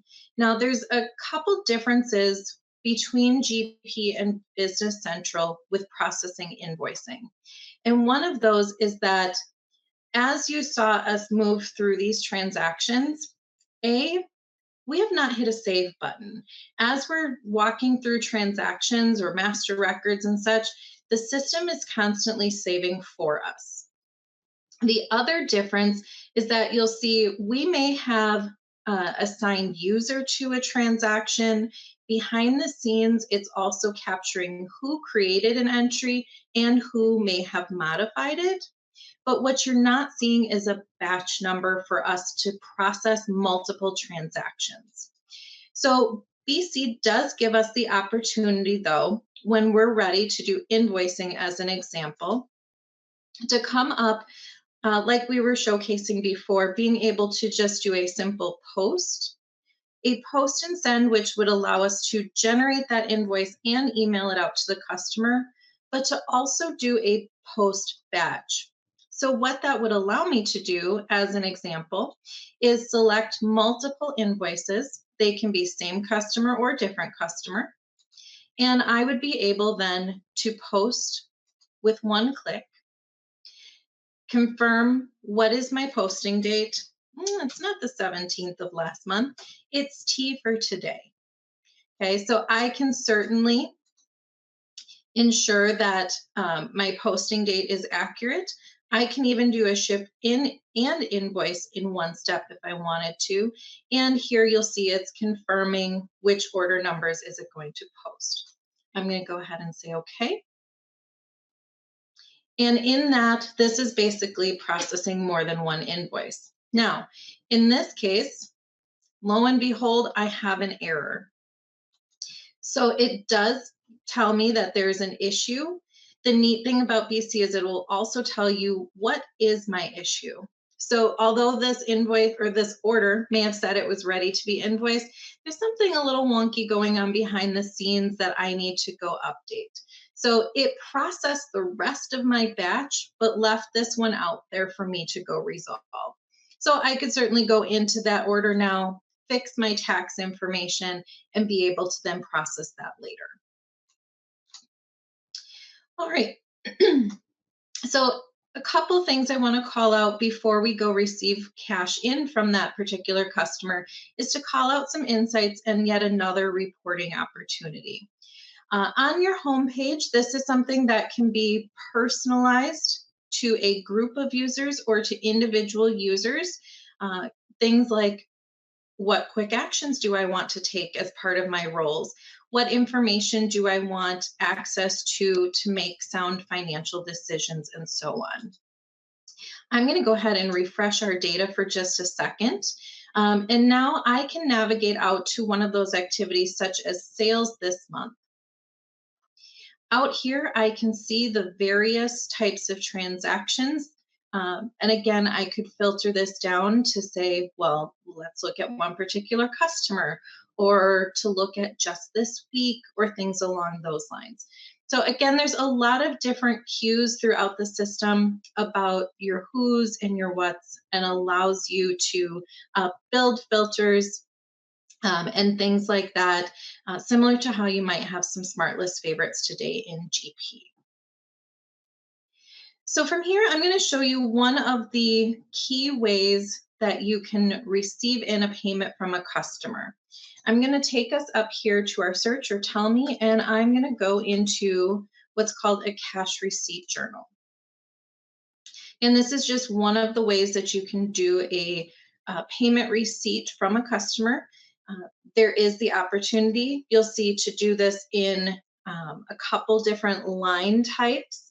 And there's also the opportunity to do bank deposits. But I'm going to take us in here. We're going to record that we received a payment from a customer. And the reason we want to use a customer, and you'll also see us use a bank account, is so that our GL and our subledger stay in check. Oops. My search didn't like me. So let's go ahead and pick my Canon group there. I'm going to intentionally leave my amount blank here, but of course, if you did have a check from the customer in front of you, you could import that amount or input that amount here as well. The neat thing about how you can build journal entries, whether it's a cash receipt or just a general journal, is you can do a single line entry. And what that means is you could build your credit and your debit on one line. Some accountants love it, others not so much. Just want to call that out as an option. The other thing that you have the opportunity to do is to build a standard 2-line entry. So as an example, we're going to pull in our checking account. Either way, you still build a debit and credit. So as I mentioned, the Canon group here made a payment to us, but we need to decide, hey, where are we going to record those funds? Where are we going to apply them to? So I'm going to navigate into Apply Entry. And out here, I can now see open invoices. We've got some refunds. We've got some unapplied payments and so on. Down here are a couple different invoices that occurred today. And I'm just going to say that the Canon group was super proactive, and they went ahead and said, let's pay this invoice right away. So I set my applies to ID, which links my journal entry of the payment onto applying that invoice. So based on selecting that document, it's automatically populating my amount there to apply against the customer account. And then I simply need to make this entry balance by telling it, well, if I'm crediting the customer that $9, I need to debit the bank for $9. Now, if you received in multiple customer payments, you could certainly have multiple rows of customers down this batch, and then have a single line into the bank account, which would then replicate one line into your bank rec. So similar to making a lump deposit. I'm going to go ahead and post this. And now that has posted into the bank. The one thing I wanted to share before we navigate out of here is that, like Brian mentioned, there's a lot of different reports for both sides of cash. And one of those is also the aged accounts receivable. Similar to how Brian was running cash requirements and such, we can also run our customer aging. We have opportunity to do details, kick this out to Excel in an Excel format. I think one of the questions earlier was also around CSV. We have done alternate export options for customers to be able to get things out into a CSV format as well. I'm going to go ahead and just preview this for us. And as you'll see, this is an example of an aged accounts receivable. There's also aged accounts payable, but you'll notice that many of the past invoices and payments that are outstanding are out here and fall within each of those aging buckets. All right. Well, that concludes our sales to cash flow. Olivia, I believe you had something you'd like to share with our attendees today. Yes. Thank you, Aaliyah and Brian, for the great demo. So here in a moment, we'll open up some time for questions. But before that, we just wanted to remind everyone of our final session next Thursday, May 29th at 11 o'clock. The team will cover the migration path to Business Central on that final session. And now if you're ready for an in-depth personalized migration assessment, we're sending an offer. Now it'll show up on your screen and you can request an assessment with the team. And now we can open it up for questions if anyone has one for Aaliyah or Brian. Sure. And I saw that there were some questions, Patty, as an example on financial reporting. I saw the team did respond back, but yes, you can certainly build financial reports inside of Business Central. So we work with you to take what you have inside of Management Reporter today and build those inside of BC. And then I did see a couple people asked about the cash application process. So to answer your question, Patty, yes, there's no need to truly create a journal entry. The transaction I walked you through is one example where we select a customer and then we say, well, what invoices is this applying to? And it's building your bank entry, your AR clearing, all of that good stuff behind there. I did mention there's another way to do a cash receipt, which is a bank deposit.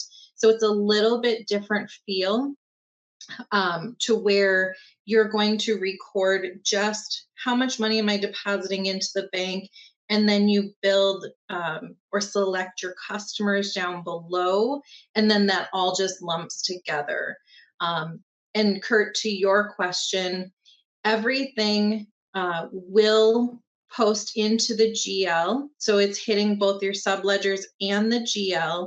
And if there are any discounts that the customer qualifies for, based on their payment terms of receiving 2% in 10, things like that, throughout that cash entry process, that will automatically apply for a customer if it's within the parameters. You can also set tolerance to give them a little wiggle room on that.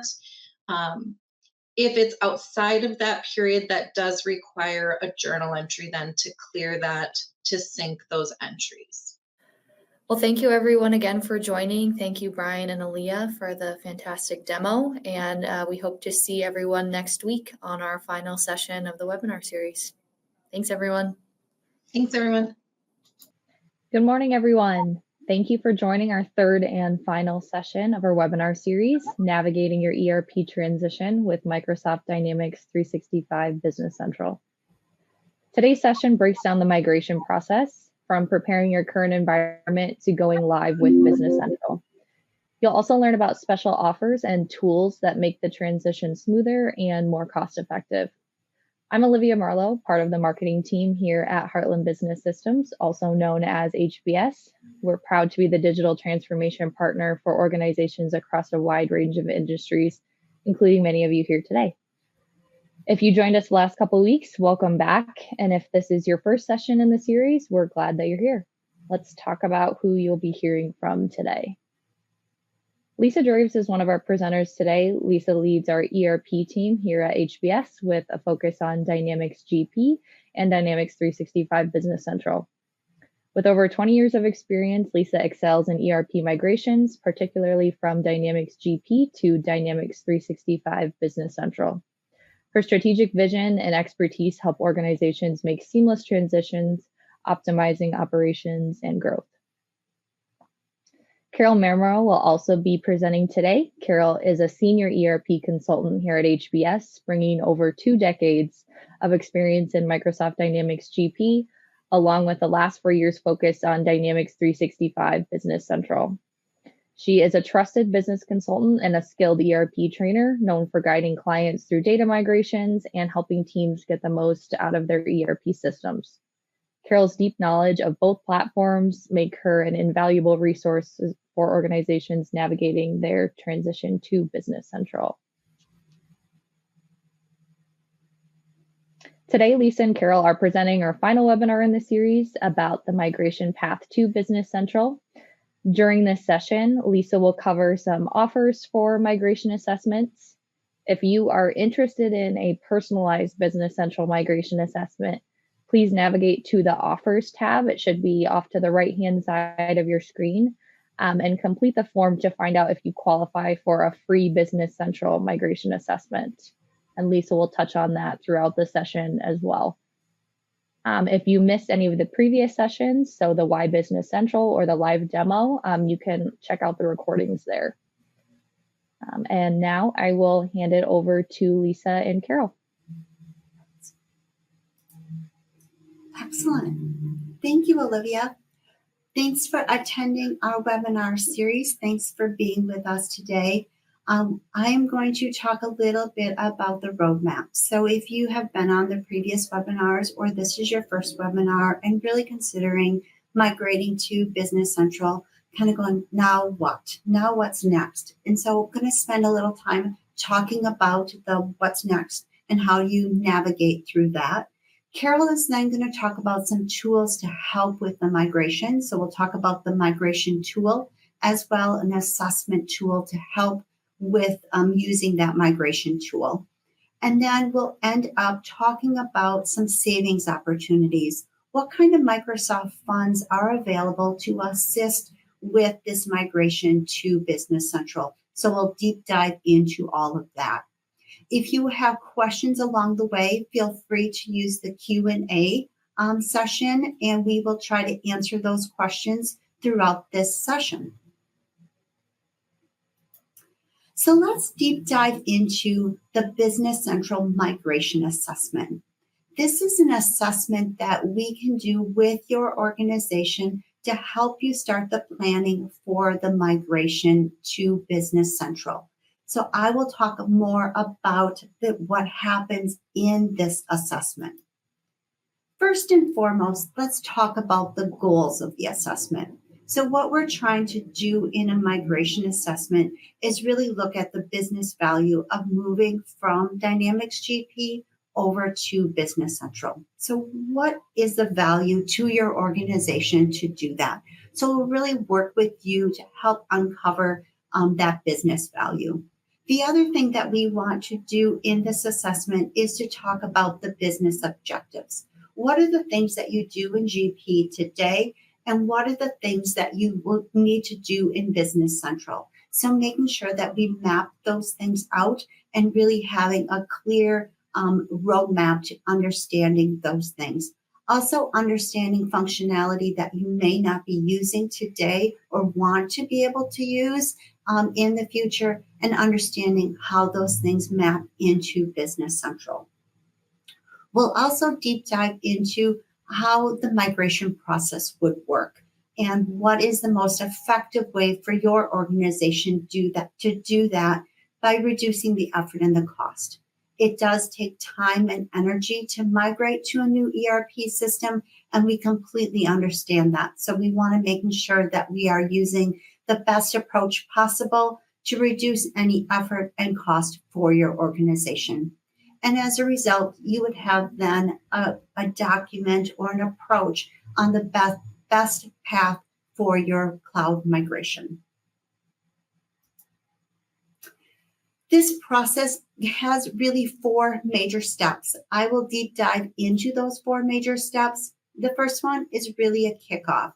And what we mean by that is really identifying that you want to do this business needs assessment. Like we said, you can jump into the offers and be able to see it there and be able to apply for that and see if you're eligible for that free Microsoft assessment. So yes, the word free there. So that's really what that kickoff would be all about. The discovery is really a workshop, a 4-hour workshop where we really work with you to understand your functional requirements that you use Dynamics GP for and do that mapping into Business Central, as well as technical. at this point in time, we would lean on your subject matter experts to really help guide that workshop.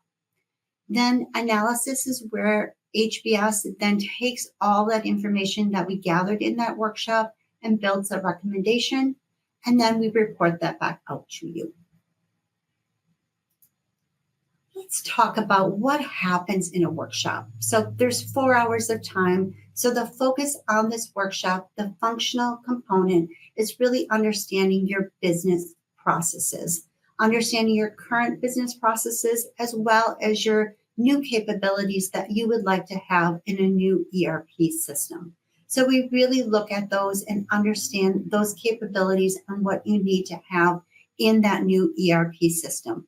We may talk about the use of Copilot or AI. We also will review the current ISVs that we're using and maybe even some of your custom builds that you have today that we may need to consider as part of the solution space. The technical part dives into what are the integrations that are being used, what are other systems that are using data from the ERP system or pushing data into the ERP system. We need to make sure that we account for those solutions, understanding how those are built. Are they using Smart Connect? Are they using webhooks? What is the mechanism that we're using that integration and talking to other systems? The other thing that we want to understand is the database usage. How big is your database? Do you have lots of data in it or a small amount of data? Is the data clean, or is the data really need to be cleaned or refreshed? What does that need to look like? So really understanding those database usage really helps understand the migration path for an implementation. The other thing that we look at is some of your custom code. Do you have dexterity changes in Dynamics GP that we need to consider, making sure that those changes are available or functionality like that available in Business Central? The other thing that a lot of people like to overlook is what are your reporting needs? Do you have dashboards? What are your KPIs that you may need to have to run your business? And how are we going to ensure that you still have that information available at your fingertips to making sure you're making wise business decisions? Last but not least, we really want to talk about the licensing. So in the first webinar, I talked about the differences of licensing between Dynamics GP and Business Central. Licensing on Dynamics G is concurrent. On Business Central, it is per named user. So we want to start to understand who is going to need to access this system, what are some of the roles that they may need to access the system, and what are some of the ISVs and those capabilities that we need to consider in the licensing model as well. So really want to gather all of this information in that workshop so we have a clear picture of what we are doing and how we're going to climb the mountain. Then we take all of this information and the HBS team then consolidates that. We look then in understanding, are there additional ISVs that we consider? There are ISVs that are available today in Dynamics GP that are not available in Business Central. There are some ISVs that are available in Dynamics GP that are available in Business Central. So the ones that are not available, there are other solutions that are available. So we would want to make sure that we find you the correct solution for your particular needs. And that's what this analysis portion is all about, really pulling it all of this together so that we can provide for you a roadmap of where to go. And that is what we call the report process or report phase of this particular assessment. So we go through and we really read back to you these information about migration to Business Central, what this would look like, kind of comparing the functionality that you have in GP and mapping that into Business Central, talking about additional ISVs that would be needed, if there's any custom changes or workflow, anything like that that we have identified and called out. Here's also where we would talk about, do you use the migration tool that Carol is going to talk about shortly, or do you really consider this to be a new implementation? So those are some key factors that really can help on implementation. So really what we want to do here is really understanding a roadmap of what it would take to migrate to Business Central. This allows for the project to have really no surprises throughout the project. You have a clear direction of where you're going. HBS has the same understanding of where we're all going, so the project can run as smoothly as possible. So in summary, what is this migration assessment? Just a reminder, it is a 4 to 6 hour engagement for you and your team to work with our HBS team to basically go through and get this roadmap created for you and your organization to understand the migration to Business Central. In this assessment, we may ask you to run an assessment tool. Carol will talk about the assessment tool, not to be confused with the assessment. So just be clear, there's a lot of words that have very similar words and messaging to them, but I want to just make sure that I'm crystal clear that during this migration assessment, we may ask you to run a tool, and we'll guide you through that process and what that all means. We can use Microsoft funds if you are eligible. So if you are interested, use the offer to take advantage of that. And if you are eligible, you do have some specific requirements that are required of you. So you have to sign off on a consent form. We do need to complete it in a timely fashion. And at the end, you do need to have the report out as well as completing a survey. So those are the requirements that are needed, and we ensure that those are guided through to making sure that this remains a free service for yourself. The nice thing about this particular assessment is that it does not require you to migrate to Business Central at the end. So you can go through this assessment and get this information available to you, and then you do not need to migrate to Business Central. So I always like to call this one out because this is probably one of the few funding available from Microsoft that does not have a commitment at the result of the assessment. So just so you are well aware of that, so that way you have that information available to you.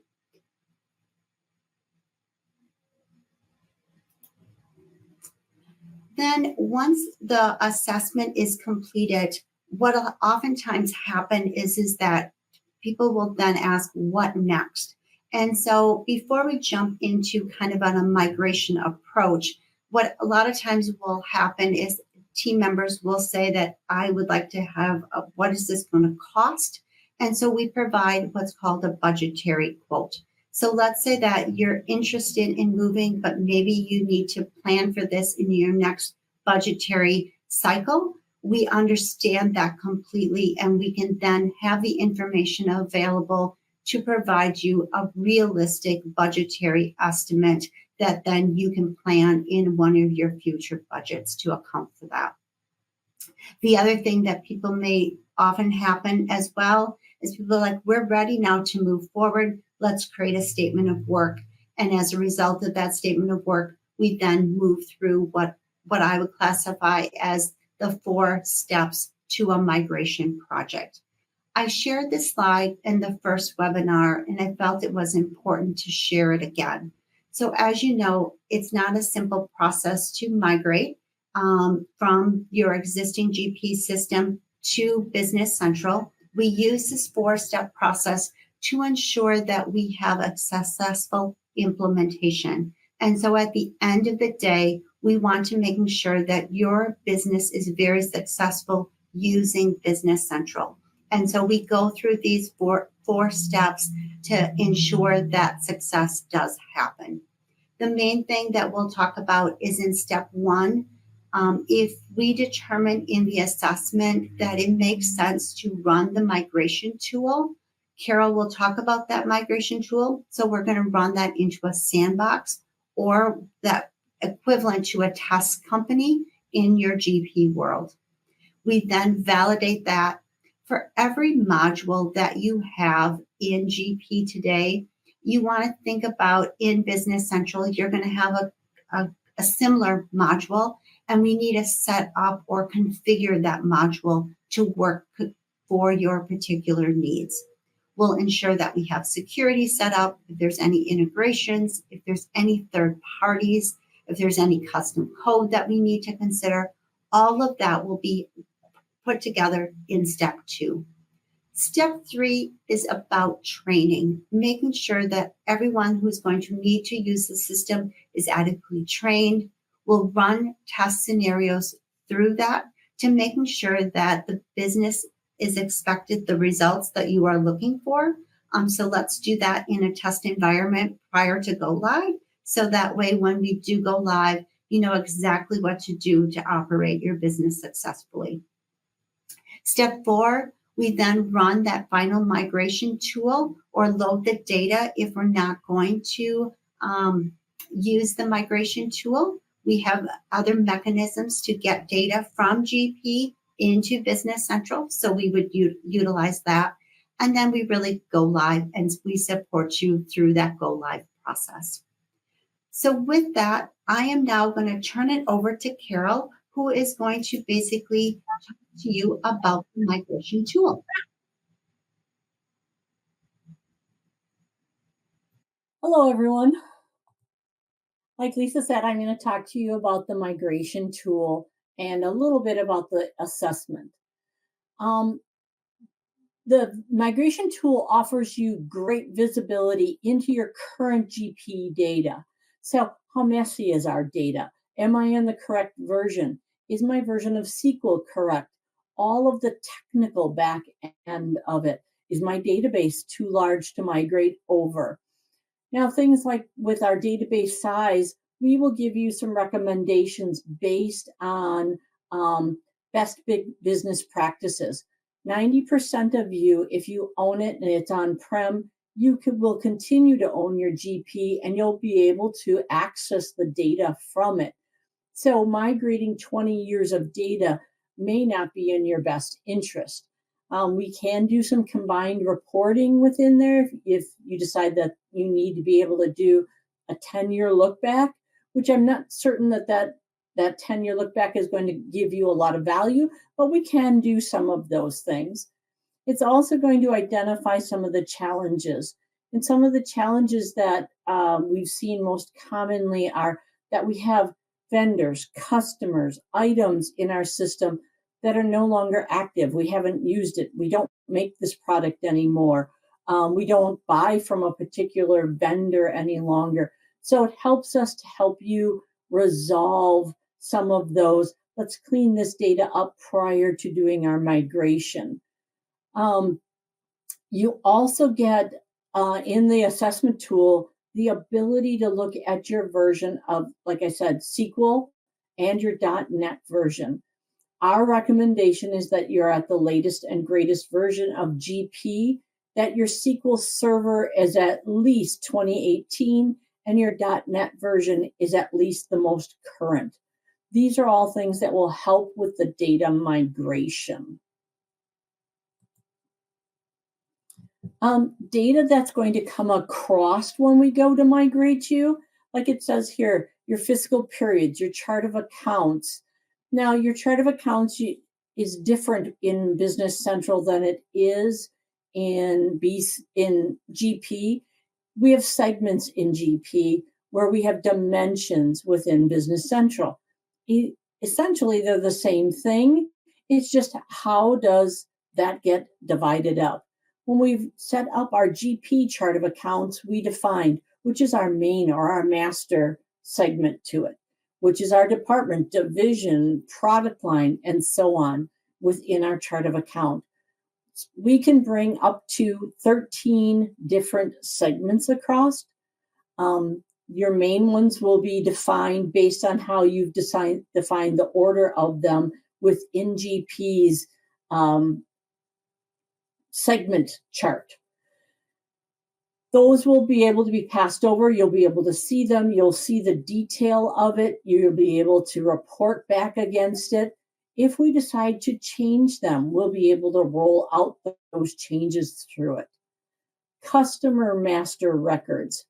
If we've inactivated customers and we decide we do not want to bring over inactive, we can do it without the inactive, or you can bring over your inactive. It will bring your customer classes over.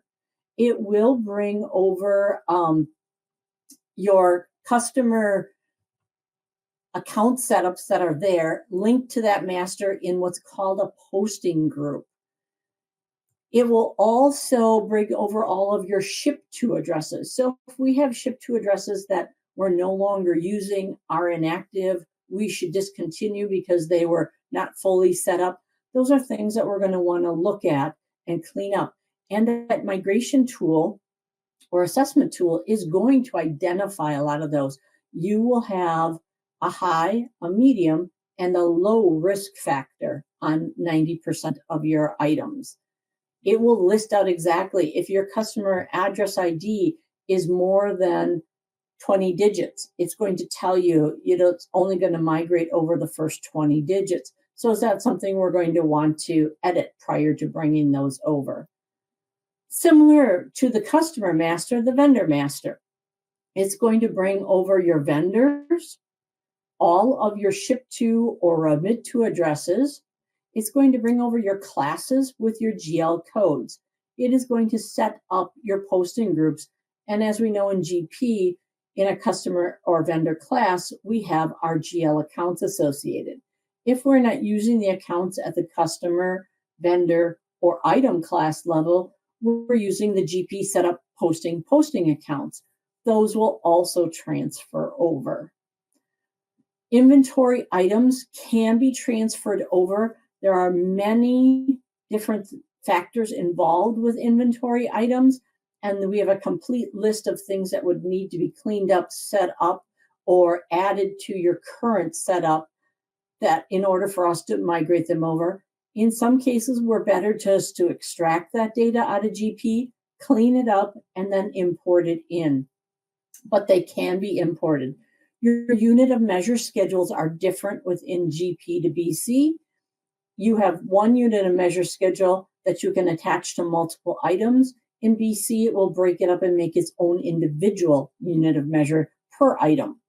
So those will also come across. If we have old unit of measures that we're not using that don't make sense anymore, again, this is another point that we're going to want to work on cleaning up our data.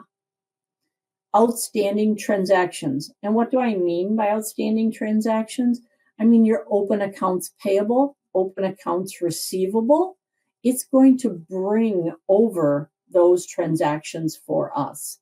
Also, our checkbook. If we are doing the bank reconciliation within GP, it's going to bring over our bank reconciliation items. So if I've reconciled my checkbook at the end of the prior month, it's going to bring out any of our outstanding items.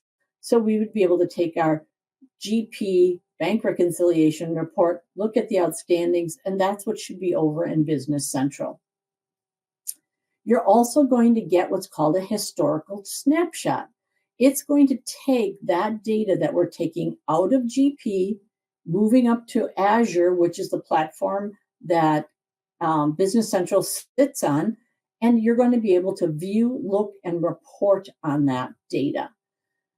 Again, you also will be able to keep your GP. It's just, how are we going to keep it? Are we going to keep it on a server so that everyone still has access? Are you going to move it to a single location? Determining the number of years to migrate. Our suggestion is 3 to 5 years if you are going to use the migration tool to migrate it. Otherwise, if we do it outside of that, we will need to look at how many years of general ledger data are you going to bring over. It is not going to bring over historical payments from a vendor or to customer, it is only going to bring over the open transactions at this point.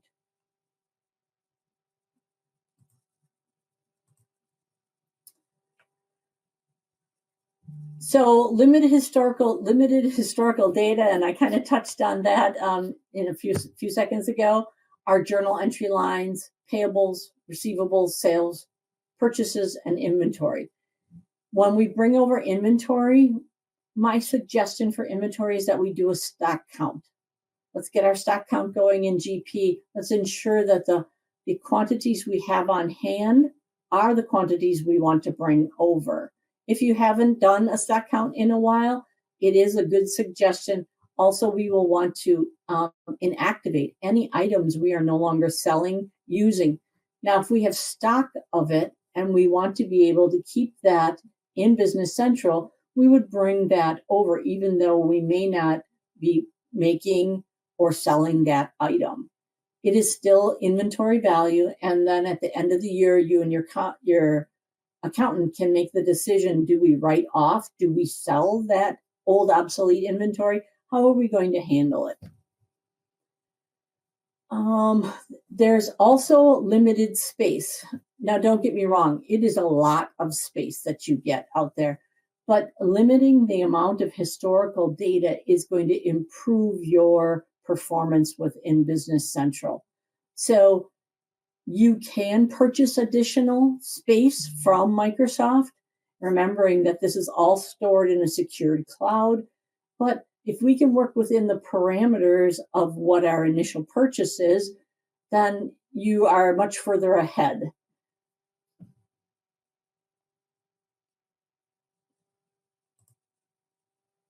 Okay, we talked about our master data. We talked about some of the transactional data. When we go to look at and view this information, based on how the setup is of Business Central, you will have now an external document number. Our invoice for the vendor will come in as an external document number. The customer's purchase order number can come in as the external document number. Our items, did we set up mins? Did we set up maxes within GP? And are we going to migrate that over also? Do those have valid data in them? Do we need to just start the system over? How are we going to work with just shipping out? Are you going to use manufacturing, or are you going to do assemblies within Business Central? These are all things to think about that will not necessarily migrate with the migration tool, but we have the ability to take all of that data out of GP with tools that we've developed and to be able to clean those up.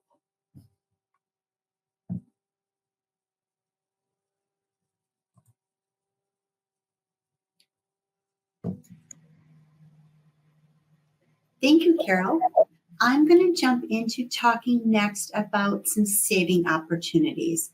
What I really mean by this is talking about the funding from Microsoft that you can take advantage of for considering this migration. Let's dig into those. So first and foremost, we'll talk about the bridge to the cloud. I know in previous webinars, I've talked about this one. This is about licensing. It's still available, so I'm going to repeat it again because I feel that it's very important. Then we talked earlier in this webinar about the Business Central migration and needs assessment. I will talk a little bit more about those just to making sure that we have a good understanding of that. And then last but not least, there's also a Business Central deployment accelerator. So we'll talk about that one. Microsoft continues to evolve these opportunities.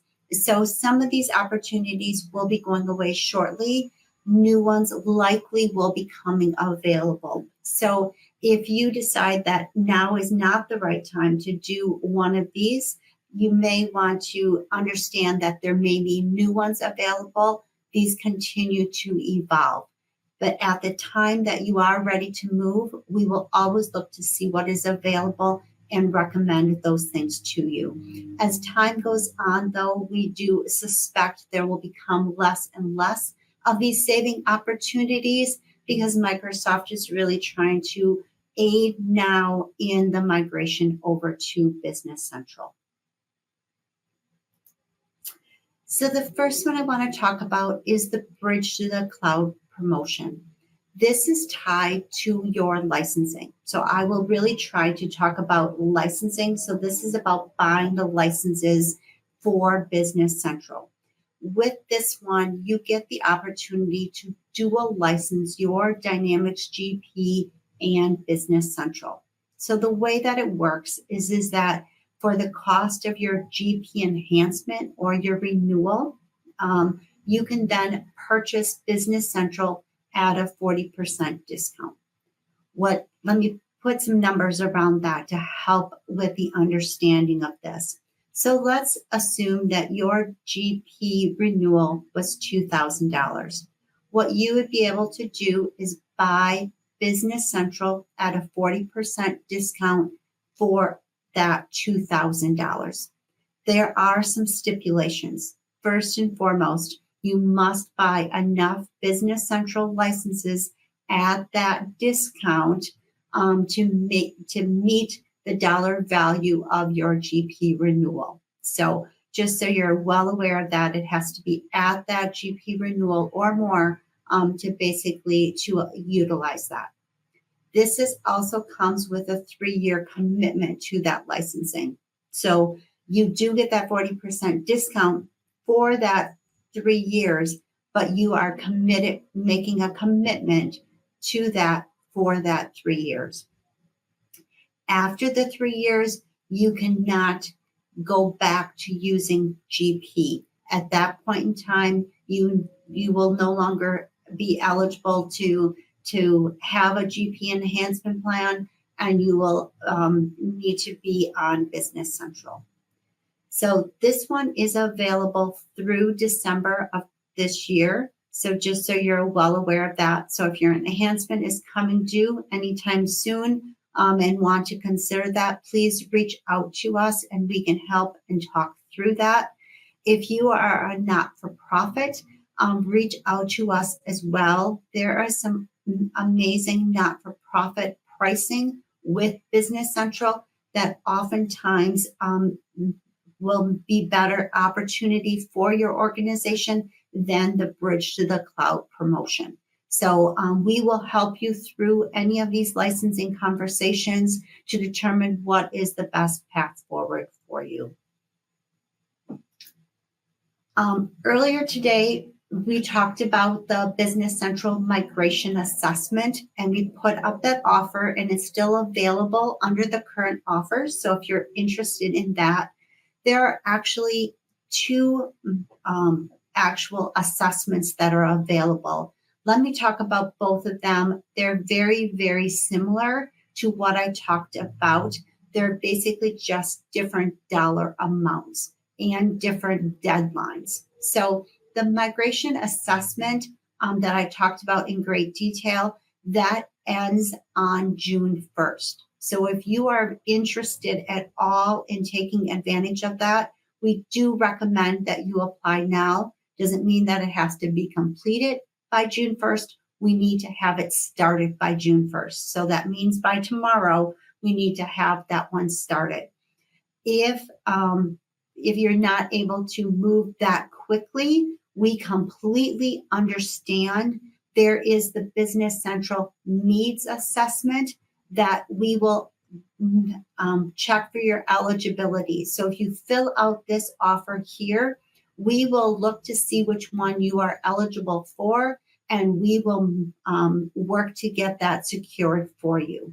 So just so you're well aware of these particular offers that are out there. So really kind of mentioning to act now because both of these offers are ending at the end of June.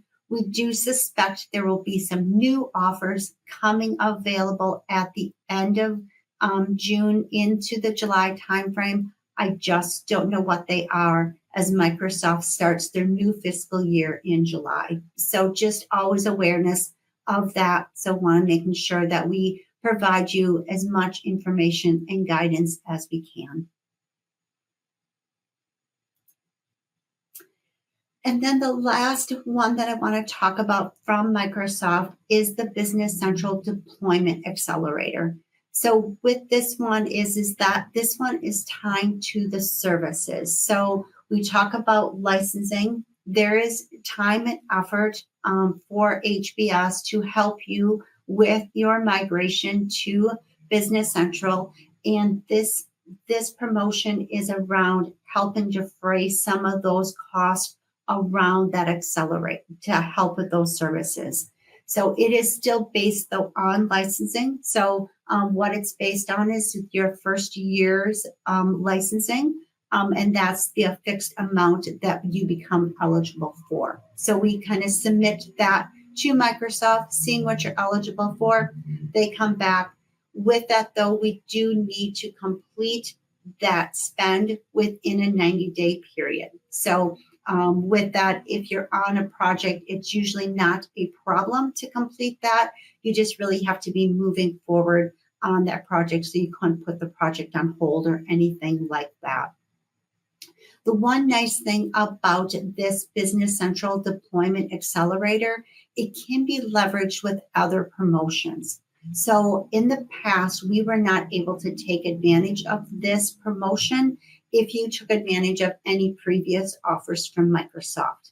This year, they have changed that. So we have been able to take advantage of this promotion with the assessment migration, as well as the cloud migration to the cloud promotion. So a lot of these can stack now on top of each other, so we can fully take advantage of that. Before I close this out, we provided a lot of information in the last 3 webinars. And so you might be going, well, there's a lot of decisions to make around this migration to Business Central. We truly understand that. And so we are here at HBS to help you on this journey. We know that Microsoft has made the announcement to end of life Dynamics GP at the end of December of 2029. We are here to continue to support your GP needs until that particular time frame, if that's what you need to do. We continue to have very skilled and knowledgeable GP experts on our team that will continue to do that. At the same time, we are continuing to grow our Business Central consultants as well. We are also cross-training our consultants. So some of the consultants that you are very familiar with in the Dynamics GP are also some of the same consultants you will be working with Business Central. So know that we are here to help you on this journey. We are here to help you navigate what makes the most sense for you as a particular organization and what your organization needs may be. All right. So with that, I'm going to turn it over to questions. I know there was 2 questions that were asked in particular in the Q&A that I want to make sure that you have them available to you. First and foremost, I got a question about when should companies consider the migration? Should you do it end of year? Should you do it mid-year? We work with organizations to figure out the best timing. Sometimes the end of the year sounds like a great idea, but there's a couple major holidays that are leading there. There's a lot of business change that needs to happen there. So sometimes the end of the year creates a lot of extra activities that may not be the right time to cut over an ERP solution. So we really work with organizations to find when is the right time. And I will tell you, there's no one size fits all kinds of answer. So just so everyone is well aware of that. So that is what that assessment can help with. When the implementation timeframe, you'll see we talk about the steps. We really work with you on figuring out when is the right guidance to do that. All of this information in these webinars will be published out onto our website, so you have access to this information. You can continue to lean on us throughout this to be able to help with that. I know there's a question out here about financial statements, what they look like. We can definitely, I know there was a few information about some financials in the earlier demo. We can also schedule a personalized demo for you. So if you have detailed questions that you want to dig deeper, we completely understand that, and we can schedule some follow-on demos to assist with that as well.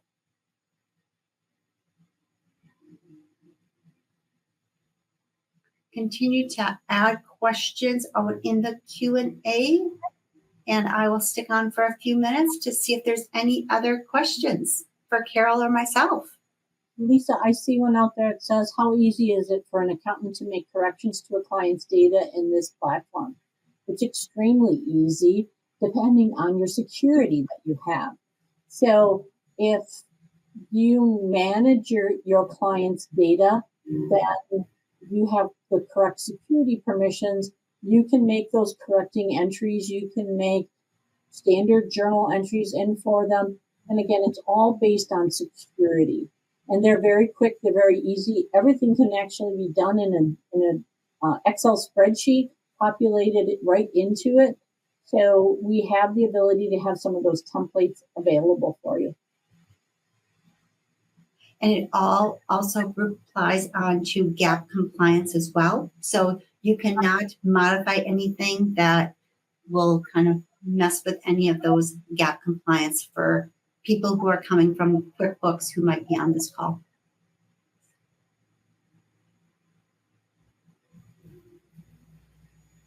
So everything has an audit trail.